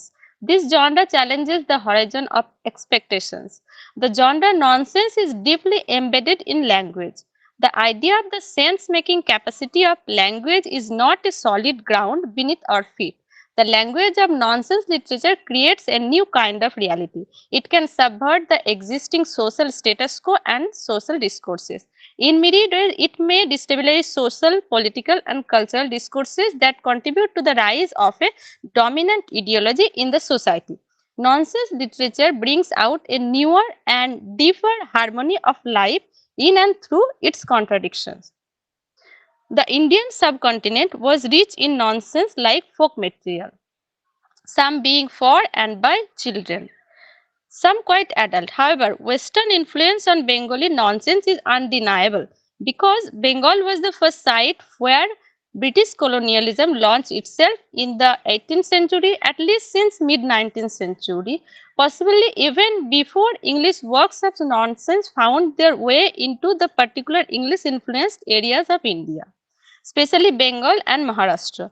Rabindranath Tagore, Upendra Kishore Rai Chaudhuri, Sukumar Rai, and other figures of Indian nonsense read Edward Lear, Lewis Carroll, and wrote with them in mind. We can see that little surprise that Sukumar Rai's novella Ho Ja Barola is quite similar to Lewis Carroll's Alice in Wonderland in plot organization and the ending. It is Toilokkanath Mukhopadhyay who first introduced us to nonsense literature through his Konkaboti in colonial Bengal. Then the genre was expanded by Upendra Kishore Rai Chaudhuri. Nonsense works appeared in children's magazine like Sandesh, which was initially edited by Upendra Kishore. Upendra Kishore also painted nonsensical images through which he spooked the society. His famous nonsensical prose work was the Tuntunir Boi. In the story Tuntuni and the Barbar, the protagonist Tuntuni represents a Bengali individual and swarm of mosquitoes which may be said to represent the Bengali masses. Another story, Tuntuni and the King, also develops as a disguised critic of the colonizer. Tuntuni gets hold of a gold coin and declares that he is as rich as the king. But the king, on hearing the bird, orders his coin to be snatched away and also to get hold of the bird. This represents the colonizer's greed. Also, it shines a revelatory light on the colonial propensity to curb and suppress rights of the colonial people, say through the Vernacular Press Act and the Arms Act. The beauty of the story does not lie in their grandeur, but in their simple telling. The stories are set in familiar landscape of rural Bengal. The illustrations done by Upendra Kishore depict the life and culture of the poor farmer and his environment. Bengali nonsense rhyme found its greatest creator in Sukumar Rai, son of Upendra Kishore, whose writing sketches began to appear in Sandesh, the children's monthly. Through the union of a remarkably observant eye and a limitless fund of imagination, his subject acquired living form before our eyes. Chondidaser Khuro or Katburo, Tasguru or Hukumoko Hangla, Kumropatas or Ramguru Rechana. To name only a few of the immortal characters created by Ray, are so palpably alive and readily recognizable that they are still commonly used in Bengali cultural ascription. His humor is free of malice but not of satire. Take the example of the poem Khichdi. In this, impossible hybrid beasts are created through language games. These animals stand for the westernized Bengali middle class Bhadralok and the hybridity that colonial education and employment had occasioned. A comparable character comes from another poem in the form of the Dance Guru, who the poet tells us is not in fact a Guru, cow, but a bird. Similarly, over ambitious self-hastening leads to the formation of the Kimbhut Kimakar Jeep. Interestingly, many of these beasts are gamblers, some melancholic, some permanently dissatisfied. The in-betweenness of the colonial subject self thus is represented through these characters or fantastic beasts who are not at ease with their predicament. Sukumar Rai was himself deeply interested in science and invention. He wrote extensively on these themes. One example is Chondidas's uncle, who invented fantastic gadget which would enable him to cover a journey of 5 hours in 9 minutes. Or we can remember Nidhiram Patkel. Nidhiram may have been the inspiration for Satyajit Ray's Professor Sonku. Through derision and humor, therefore, we find Ray introducing his young reader to the scientific temperament of the time, but not without a cautionary note that the dark side of inventions and colonial science. The example of his social lampooning are legion. These form probably the best remembered part of his obra. Also, the change in social mindset had probably been slow enough for the deathless applicability of these verses till date. To take just one example, there is Gangaram in Satpatra. His character is developed as a negative image of what is expected of a would-be bridegroom by matchmakers. So, the age Ambika, of একটু wrap up rise করবেন, social please. critique. Yes, now I am concluding. The age of raise social critique, though mostly softened by hilarity, could sometimes, however, be quite fierce. Bengali nonsense literature is critically different from its English counterpart in at least one important subject, unlike Victorian nonsense, which is said to be against the concept of an ideal child or good upbringing. Bengali nonsense is mainly directed against colonial society at large. So, nonsense verses of any language are very difficult to translate, but there are many attempts. For example, in the hands of Sukumar Rai's son Satyajit Rai, we have had some marvelous translation of English nonsense verse into Bengali. Now, thank you. Thank you for giving me such an opportunity to present my views about nonsense literature. Thank you. Thank you, Ambika. Next paper presenter is Shormila Das from Sri Gopal Banerjee College. Shormila Das. Yes, ma'am. শোনা যাচ্ছে হ্যাঁ, না? Please শুরু করুন। হ্যাঁ, শোনা যাচ্ছে, আপনি শুরু করুন। নমস্কার, সকলকে জানাই শুভ অপরাহ্ন। আমি শর্মিলা দাস। জন্ম, কর্ম ও বিবাহ সকল সূত্রেই আমি হুগলি জেলার অধিবাসী। খুব স্বাভাবিকভাবেই নিজের জন্মস্থান সম্পর্কে কৌতূহল বশত আমি হুগলি জেলাকে নিয়ে কয়েকটি কাজ করেছি। এই প্রবন্ধটি তার মধ্যেই একটি। আমার বিষয় বিংশ শতকে ভারতের স্বাধীনতা আন্দোলনে হুগলি জেলার অবদান। পশ্চিমবঙ্গ তথা সমগ্র ভারতবর্ষের ইতিহাসে সুপ্রাচীন, ঐতিহ্যমণ্ডিত ও গৌরবময় এক জেলার নাম হুগলি জেলা। এই জেলার মাটিতে জন্মগ্রহণ করেছেন বহু বিখ্যাত মনীষী। সমাজ সংস্কার, সাহিত্য, ক্রীড়া প্রভৃতি বিভিন্ন ক্ষেত্রে তাদের কর্মকাণ্ড হুগলি জেলাকে গৌরবে ভূষিত করেছে। ঠিক সেই রকম স্বাধীনতা সংগ্রামের ইতিহাসেও হুগলি জেলার অবদান বিশেষভাবে উল্লেখযোগ্য। জাতীয় কংগ্রেস প্রতিষ্ঠার অনেক আগে, বিশেষ করে সুরেন্দ্রনাথ বন্দ্যোপাধ্যায় ও আনন্দমোহন বসুর তৈরি ভারত সভার সময় থেকে হুগলি জেলা স্বাধীনতা আন্দোলনে যোগ দিয়েছিল। এরপর 1905 সালে বঙ্গভঙ্গ ঘোষিত হলে তার বিরুদ্ধে বাংলায় এক বিপুল আন্দোলন জেগে উঠেছিল, যার ঢেউ হুগলি জেলার বুকে এসে আছড়ে পড়েছিল। বঙ্গভঙ্গ বিরোধী আন্দোলন হুগলি জেলার বিশেষ প্রভাব বিস্তার করেছিল। এই জেলার উত্তরপাড়া, চন্দ্রনগর, চুঁচুড়া প্রভৃতি শহরে আন্দোলনের জোয়ার বয়ে গিয়েছিল। এরপর কংগ্রেসে শুরু হলো গান্ধী যুগ। মহাত্মা গান্ধীর নেতৃত্বে 1920 সালে কংগ্রেস স্বরাজ লাভের উদ্দেশ্যে ভারতব্যাপী যে অসহযোগ আন্দোলন শুরু করেছিল, হুগলি জেলা তাতে যথাযোগ্যভাবেই সাড়া দিয়েছিল। অসহযোগ আন্দোলনের বিপুল জোয়ার হুগলি জেলাকে এমনভাবে আলোড়িত করেছিল যে চুঁচুড়া, চন্দ্রনগর প্রভৃতি বিভিন্ন শহরে উকিল, মোক্তার, চাকরিজীবী, ছাত্র সম্প্রদায় সকলের মধ্যেই অসহযোগের কর্মসূচি গ্রহণের জন্য এক বিপুল উদ্দীপনা দেখা দিয়েছিল। অতঃপর লাহোর কংগ্রেসের সিদ্ধান্ত অনুযায়ী 1930 সালে সারা দেশে শুরু হয় আইন অমান্য আন্দোলন। হুগলি জেলায় আইন অমান্য শুরু হিসাবে লবণ আইন অমান্য করতে একদল সত্যাগ্রহী কাঠি অভিযান করে। ইংরেজ সরকারের পক্ষ থেকে এই সত্যাগ্রহীদের প্রথমে গ্রেফতার না করে তাদের ওপর প্রহার ও নানা উৎপীড়ন করে তাদের মনোবল ভেঙে দেওয়ার চেষ্টা করা। কিন্তু এই সত্যাগ্রহীরা অসাধারণ মানসিক দৃঢ়তা নিয়ে পুলিশের সকল নির্যাতন সহ্য করেও তাদের কর্তব্যে অটুট ছিলেন। পরিশেষে 1942-এর আগস্ট মাসে শুরু হয় কংগ্রেসের ভারত ছাড়ো আন্দোলন, যা শেষ পর্যন্ত দেশবাসীর এক মরণপণ সংগ্রামে পরিণত হয়েছিল।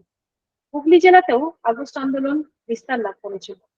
বিভিন্ন স্থানের মতো এই জেলাতেও প্রথমে কংগ্রেস কর্মীরা সত্যাগ্রহের মাধ্যমে আন্দোলনে অগ্রসর হয়েছিলেন।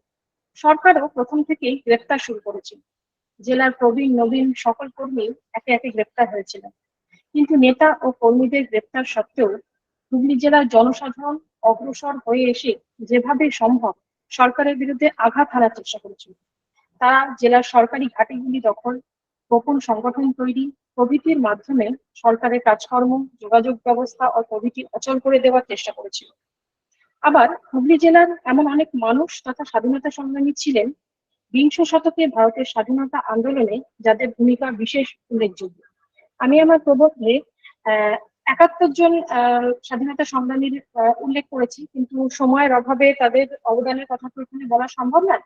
কিন্তু তার মধ্যে থেকে আমি বিশেষ কয়েকজনের নাম এখানে উল্লেখ করতে চাইবো।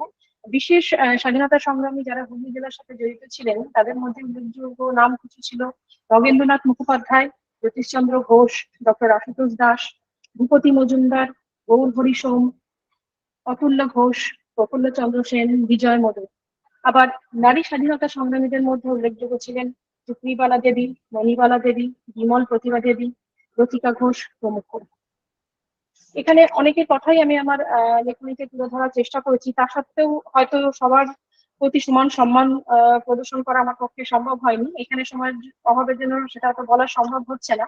তো এখানে বিশেষ একটি জায়গার নাম বা বিশেষ একটি ভবনের নাম আমি উল্লেখ করার চেষ্টা করব, যেটা হুগলি জেলার স্বাধীনতা সংগ্রামের ক্ষেত্রে বিশেষভাবে উল্লেখযোগ্য। সেটি হচ্ছে হুগলি বিদ্যা মন্দির।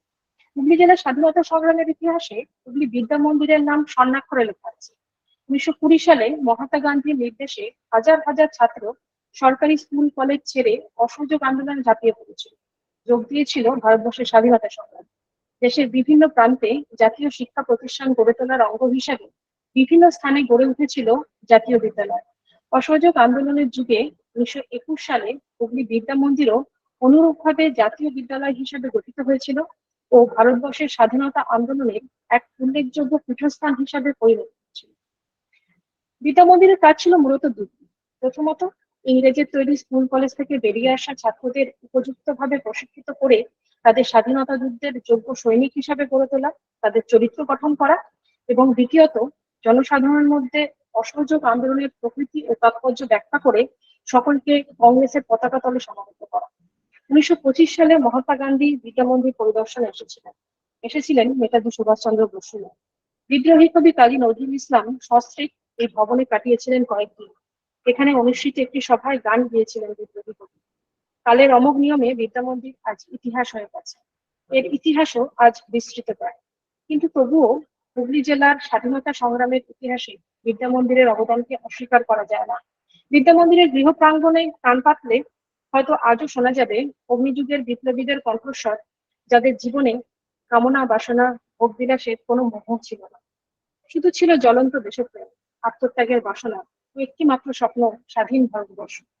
এছাড়া আরো কিছু উল্লেখযোগ্য এখানে বিষয় রয়েছে, সেগুলো আমি আর এখানে উল্লেখ করছি না, আরো প্রেজেন্টাররা রয়েছেন। তবে একটা জিনিস এখানে বলি যে হুগলি বিদ্যা মন্দিরের কথা আমি বললাম, সেটা এত ইতিহাস বিজড়িত হওয়া সত্ত্বেও খুবই দুঃখের সাথে বলতে হচ্ছে যে সেই ভবনটি প্রমোটারদের হাতে পড়ে, যেহেতু সেটি একটি ব্যক্তিগত সম্পত্তি, সেই প্রমোটারদের হাতে পড়ে সেটা হয়তো আর আমরা ভবিষ্যৎ প্রজন্মকে তার ইতিহাসটুকুই শোনাতে পারবো, সেই ভবন হয়তো আর দেখাতে পারবো না। সেখানে হয়তো ভাঙার কাজ শুরু হয়েছে। আমাদের কিছু লিডিং নিউজ পেপারে ওই এটা এসেছিল, খবরটা এসেছিল। তো সেই আগামী প্রজন্ম হয়তো আমাদের এই লেখনের মাধ্যমে সেই বিদ্যা মন্দিরের কথা বা তার অবদানের কথা জানতে পারবে। যাই হোক, এখানে আমি আমার প্রবন্ধের এখানে শেষ করছি। সকলকে ধন্যবাদ। থ্যাংক ইউ ম্যাডাম, সবাইকে অসংখ্য ধন্যবাদ শর্মিলা। আমি নেক্সট ডেকে নেব মোহাম্মদ রিজওয়ানকে।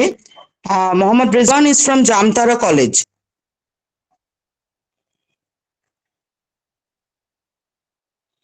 মিস্টার রিজওয়ান, আপনি কি আছেন?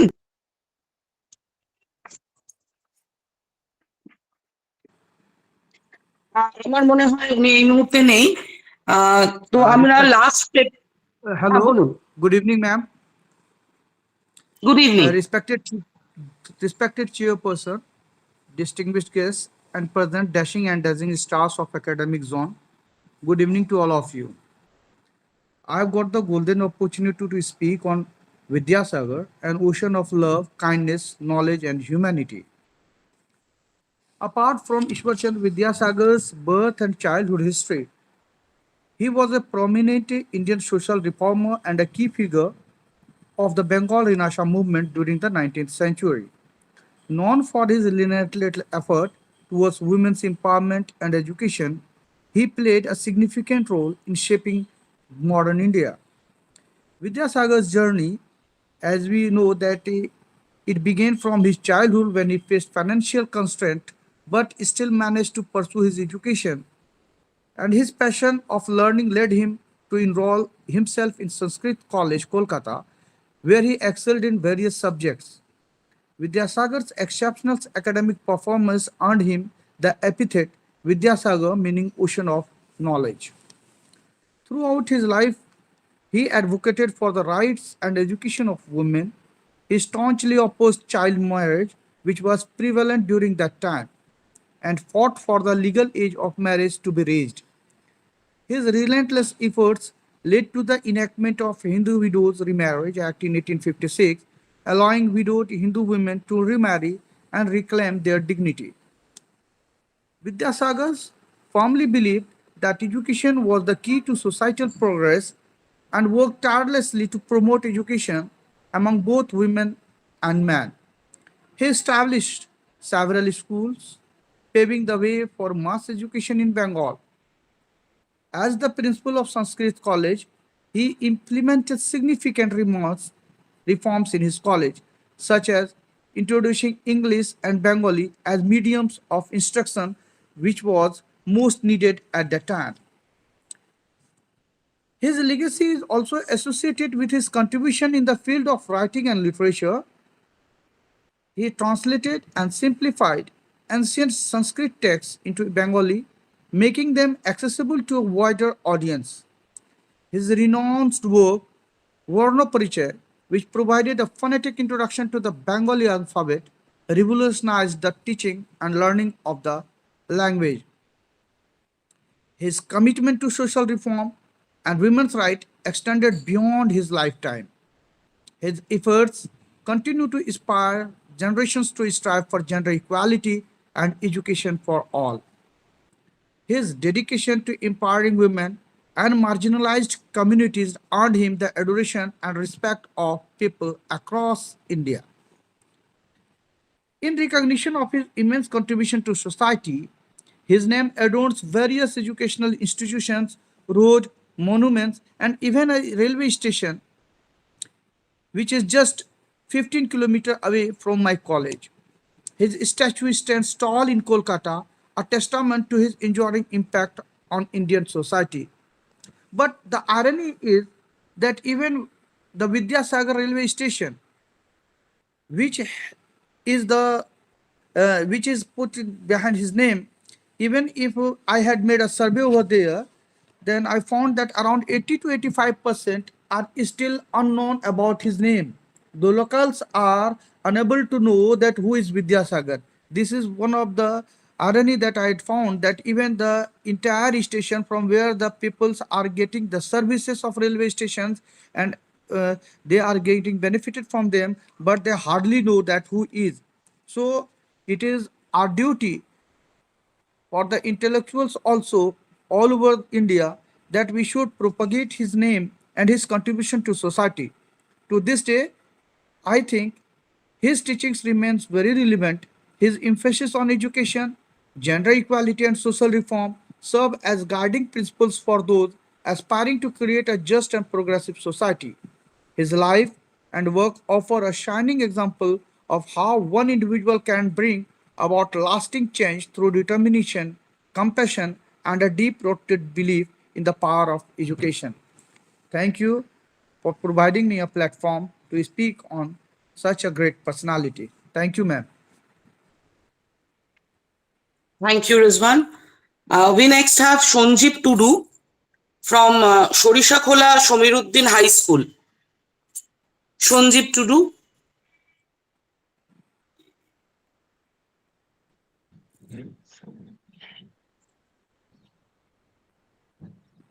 আমার স্যার সঞ্জীব টুডু বোধহয় নেই, তো আপনি এবার কোয়েশ্চেন নিতে চাইলে বা যেভাবে আপনি বলবেন, we can proceed accordingly.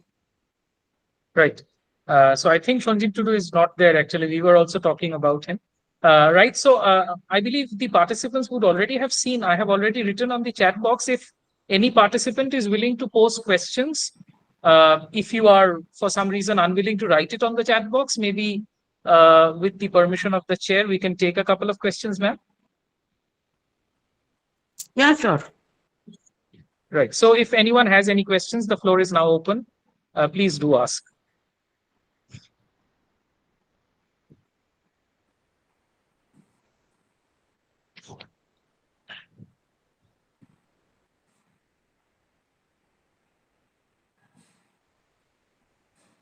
Right. I believe that we don't have questions. So in that case, ma'am, would you like to say something in conclusion to the session, and then we can formally end? Right. Thank you so much, sir. আমি যেহেতু সবাই this was a bilingual seminar এবং প্রচুর paper আমরা ইংলিশেও পেয়েছি, বাংলাতেও পেয়েছি, so just in a nutshell I like to summarise it. Of course bilingual ওয়েতেই চেষ্টা করব বলার। আমরা আজকে এই যে সেমিনার আমাদের আজকে হলো, প্রচুর আমরা পেপার পেলাম এবং বেশ ভালো পেপার, সবকটাই ইন্টারেস্টিং টপিকস। আর সেটা যাওয়ার আগে আমি প্রথমেই I like two thank the organisers for considering me, for giving me this opportunity to be here and to be present here online. আজকে আমরা যে পেপারস গুলো দেখলাম তার মধ্যে আমি যদি দেখি একটা মেজরিটিতে, আমরা দেখবো যে মেজরিটিটাই আমরা জেন্ডারের উপরে পেপারস গুলো ছিল। যদিও the theme was not just gender but culture and politics as well, এবং সেটার উপরেও আমরা কিছু পেপার ছিল। তো আমি যদি তিনটে ভাগে বলি আর কি, যে জেন্ডার শব্দটা আমরা যখনই শুনি, বিশেষ করে যদি আমরা ইতিহাসের পার্সপেক্টিভে দেখি, এর প্রচুর কনোটেশনস আছে। তো সেই কনোটেশনস গুলো অনেক কমপ্লেক্স, তার প্রচুর কন্ট্রোভার্সিজ রয়েছে, তার থিওরিটিক্যাল প্রচুর ব্যাকগ্রাউন্ড রয়েছে, বাট এত কম সময়ের মধ্যে সেটা বলা সবসময় সম্ভব না। But each of the presenter they have all attempted, আমি বলবো terrifically, you know, in their attempt to present their own theme, নিজের মতন করে বলার জন্য।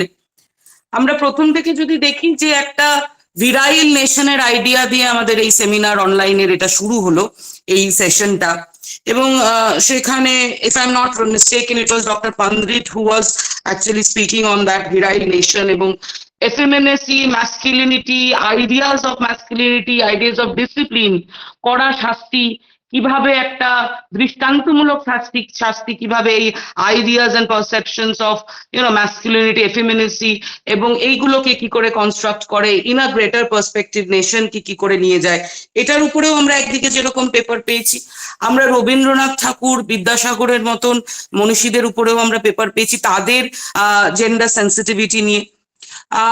বেশ কিছু ইন্টারেস্টিং টপিক আমরা পেয়েছি। আমার যতদূর, if I am not মিস্টেকিং, Ambika বলে একজন পেপার প্রেজেন্ট করলেন, শি ওয়াজ, আমার ওনার নোটে ছিল যে she was a student, nonsensical লিটারেচারের উপরে প্রেজেন্ট করলেন paper, which was again a culture. আবার পলিটিক্যাল হিস্ট্রির উপরেও আমরা পেপার পেয়েছি, উদ্বাস্তু প্রবলেমস এর থেকে সেখানে মেয়েদের ভূমিকা।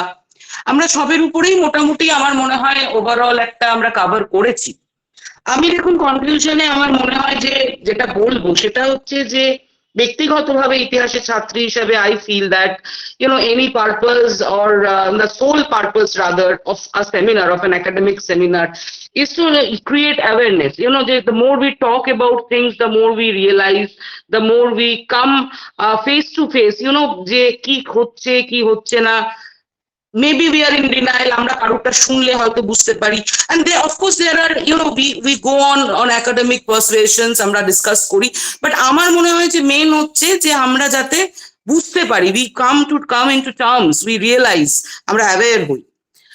জেন্ডার পার্সপেক্টিভ, আমার নিজের পিএইচডির কাজ আমি প্রফেসর মহুয়া সরকারের কাছে করেছি, ইতিহাস বিভাগ, যাদবপুর বিশ্ববিদ্যালয় থেকে, এবং আমার নিজের জেন্ডার হিস্ট্রির কাজ ছিল বলেই আমি এটা মনে করি যে আমি যেহেতু নিজেও দেখেছি কাজ করতে গিয়ে, যে আমরা যখনই জেন্ডার হিস্ট্রি নিয়ে কথা বলি, এটা একটা ভীষণ টেকনিক্যালিটি, যে আপনি আমাদের একাডেমিক্সে যে আমরা অন্য কোনো মার্জিনাল জায়গাতে কাজ করতে পারি, আমরা রিফিউজি ক্রাইসিস নিয়ে কাজ করতে পারি, আমরা মাইগ্রেশন নিয়ে কাজ করতে পারি, বা আমরা কাস্ট হিস্ট্রির উপরে কাজ করতে পারি, বা অন্য অনেক কোনো না পাওয়া ইতিহাসের কথাও আমরা বলতে পারি। কিন্তু the moment we are into gender history, আমাদের ভেতর থেকে একটা রেজিস্টেন্স আছে যে না, এটা একটা একতরফা ইতিহাস হয়ে যাচ্ছে, মানে একটা জেনারেল আইডিয়া, আমি একাডেমিক্সদের কথা বলছি না, কিন্তু majority idea. And the ideas and the perceptions that come up, that ওই একটা ক্লিশের জায়গায় আমরা নিয়ে গেছি যে ভিকটিম, তার একটা অপারেশন এবং তার একটা রেজলিউশন এবং তার আবার কি কন্ট্রাডিকশনস। বাট সামহাও আমার মনে হয় যে at the end of the day we forget that more than talking about gender perceptions এবং থিওরিটিক্যাল জায়গা, আমাদের নিজেদের জীবন থেকে কিছু প্রশ্ন আমার মনে হয় করা উচিত। যে আমরা জেন্ডার হিস্ট্রি নিয়ে কথা বলি, জেন্ডার হিস্ট্রির উপরে সেমিনার করি, আমরা কালচারাল অ্যাসপেক্টসে কথা বলি, কিন্তু আমরা যখন ধরুন আমি দেখেছি যে প্রচুর মানে এনলাইটেন শিক্ষিত মানুষজনকেও, যে আমরা যখন হাউস ওয়াইফ শব্দটা বলি আমাদের মধ্যে কিন্তু কোনো অ্যাওয়ারনেস থাকে না। কারণ এই টার্মটা কিন্তু ভীষণ অপ্রেসিভ একটা টার্ম, যে মানে তার মানে কি, যিনি ওয়ার্কিং উম্যান তিনি কি হাউস ওয়াইফ নন? আমি যদি বাড়ির বউ শব্দটা ধরি বা ঘরের বউ, তিনি যখন বাইরে চাকরি করতে যাচ্ছেন, is she not a house wife as well? আবার হোম মেকার, আজকাল আবার more fashionably we use the term home maker. I have the same question, যে এই যে আমাদের ওয়ার্কিং ওমেন যারা, do they not make home? They do not create families and they are not home. The current terminology is stay at home wife or stay at home moms or whatever that is, whichever relationship that person is. But আমরা এগুলো ভাবি না, কারণ আমরা ভীষণভাবে ওই বই এবং থিওরির বাইরে আমরা যেতে চাইছি না। যে ওই অপারেশন, ওই কতগুলো আমরা বই পড়তে চাইছি, আমরা সেকেন্ডারি সোর্সেস দেখতে চাইছি, আমরা কিছু মানুষজন আর্কাইভসে গিয়ে কতগুলো সোর্সেস দেখতে চাইছি, but we do not realise that we talk about Simone de Beauvoir of Second Sex, of Virginia Woolf and her room of her own, but we do not realize at the end of the day যে সেইটার প্র্যাকটিক্যালিটিটা কি। আবার cultural হিস্ট্রির পার্সপেক্টিভেও আপনি যদি দেখেন, যে আমরা খুব সহজেই আমরা বলে দিই যে এটা ভীষণ আনকালচার বা এটা ভীষণ অপসংস্কৃতি, but culture is very relative a term. আপনি বা আমি বা আমরা কেউই কি একটা ব্যানারে আটকে দিতে পারি যে এটা কালচার বা এটা কালচার না? So I think that these are the questions that we must pose, we must create, we must try to seek, we must try to answer. And paper সম্পর্কে দেখুন, ব্যক্তিগতভাবে প্রফেশনালি যেভাবেই বলুন, আমার কোনো ক্রিটিসিজম নেই, রাদার আমি প্রত্যেকটা পেপার ভীষণভাবে উপভোগ করেছি। টাইম ভীষণ কম ছিল, সেই কারণে আমি শুনতে পারিনি। স্পেশালি এবলড টপিকটা দুটো পেপারই বোধহয় এসেছে আমি যদি ভুল না করি। ভীষণ interesting topic, interesting and sensitive. যে ফিজিক্যাল হ্যান্ডিকে আমি যদি ওই শব্দটা ইউজ করি, যেটা এখন টেকনিক্যালি করা যায় না, বাট বোঝার জন্যই যদি আমি ধরি যে আমার প্রতিবন্ধকতা বা আমি যেটা একটা সময় হ্যান্ডিক্যাপ বলে ধরা হতো আর কি, এই যে শব্দগুলো, এর যে সেন্সিটিভিটি গুলো, এগুলো কোথাও আমরা একটা সময় বুঝতাম না, এখন বুঝতে পারি। আমরা অনেক রকমের টার্মিনোলজি ইউজ করি টু আন্ডারস্ট্যান্ড দ্যাট। বাট দুজনেই যারা পেপার দিলেন, তারা যেটা আমার মনে হলো যে মূল বক্তব্য যেটা, যে এই যে প্রতিবন্ধকতা, সেটা কোথাও গিয়ে একটা সামাজিক আইডিয়া বা সমাজের একটা মেন্টাল আমার মনে হয় ডিসেবিলিটির জায়গায় চলে যাচ্ছে। সেটাই ওনারা তুলে ধরার চেষ্টা করলেন। বিভিন্ন আমরা পেপার পেলাম, নতুন টপিক, এবং ভীষণ ভালো লাগলো আমার। I really enjoyed myself as a student of history. I thank each and every one of you যারা আজকে পেপার প্রেজেন্ট করেছেন। I thoroughly enjoyed myself. I look forward to meeting you and hearing to you all অন্য কোনো সেমিনারে কোথাও। And of course, once again, to wrap up, I thank. I'm sorry, I couldn't hear you. কেউ কিছু বললেন বোধহয়। Anyway, and I thank the organizers, sir, once again. Congratulations for such a successful first day, and thank you for considering me and giving me this opportunity. Thank you, sir. Thank you. Thank you so much, madam. I hereby take the opportunity to once again thank very warmly all our participants for being so patient over such a long session. And of course, I must, from the core of my heart, thank Dr. Kosturi Ghosh for being such a wonderful, engaging, enthusiastic chair and for managing our session so effectively. Thank you so much, madam. And as you have very correctly pointed out, I hope very soon we can come out of these black boxes on our computer screens and meet in person. Thank you so much. So I will end this here. Thank you. Thank you, sir. রেকর্ডিংটা off করে দাও।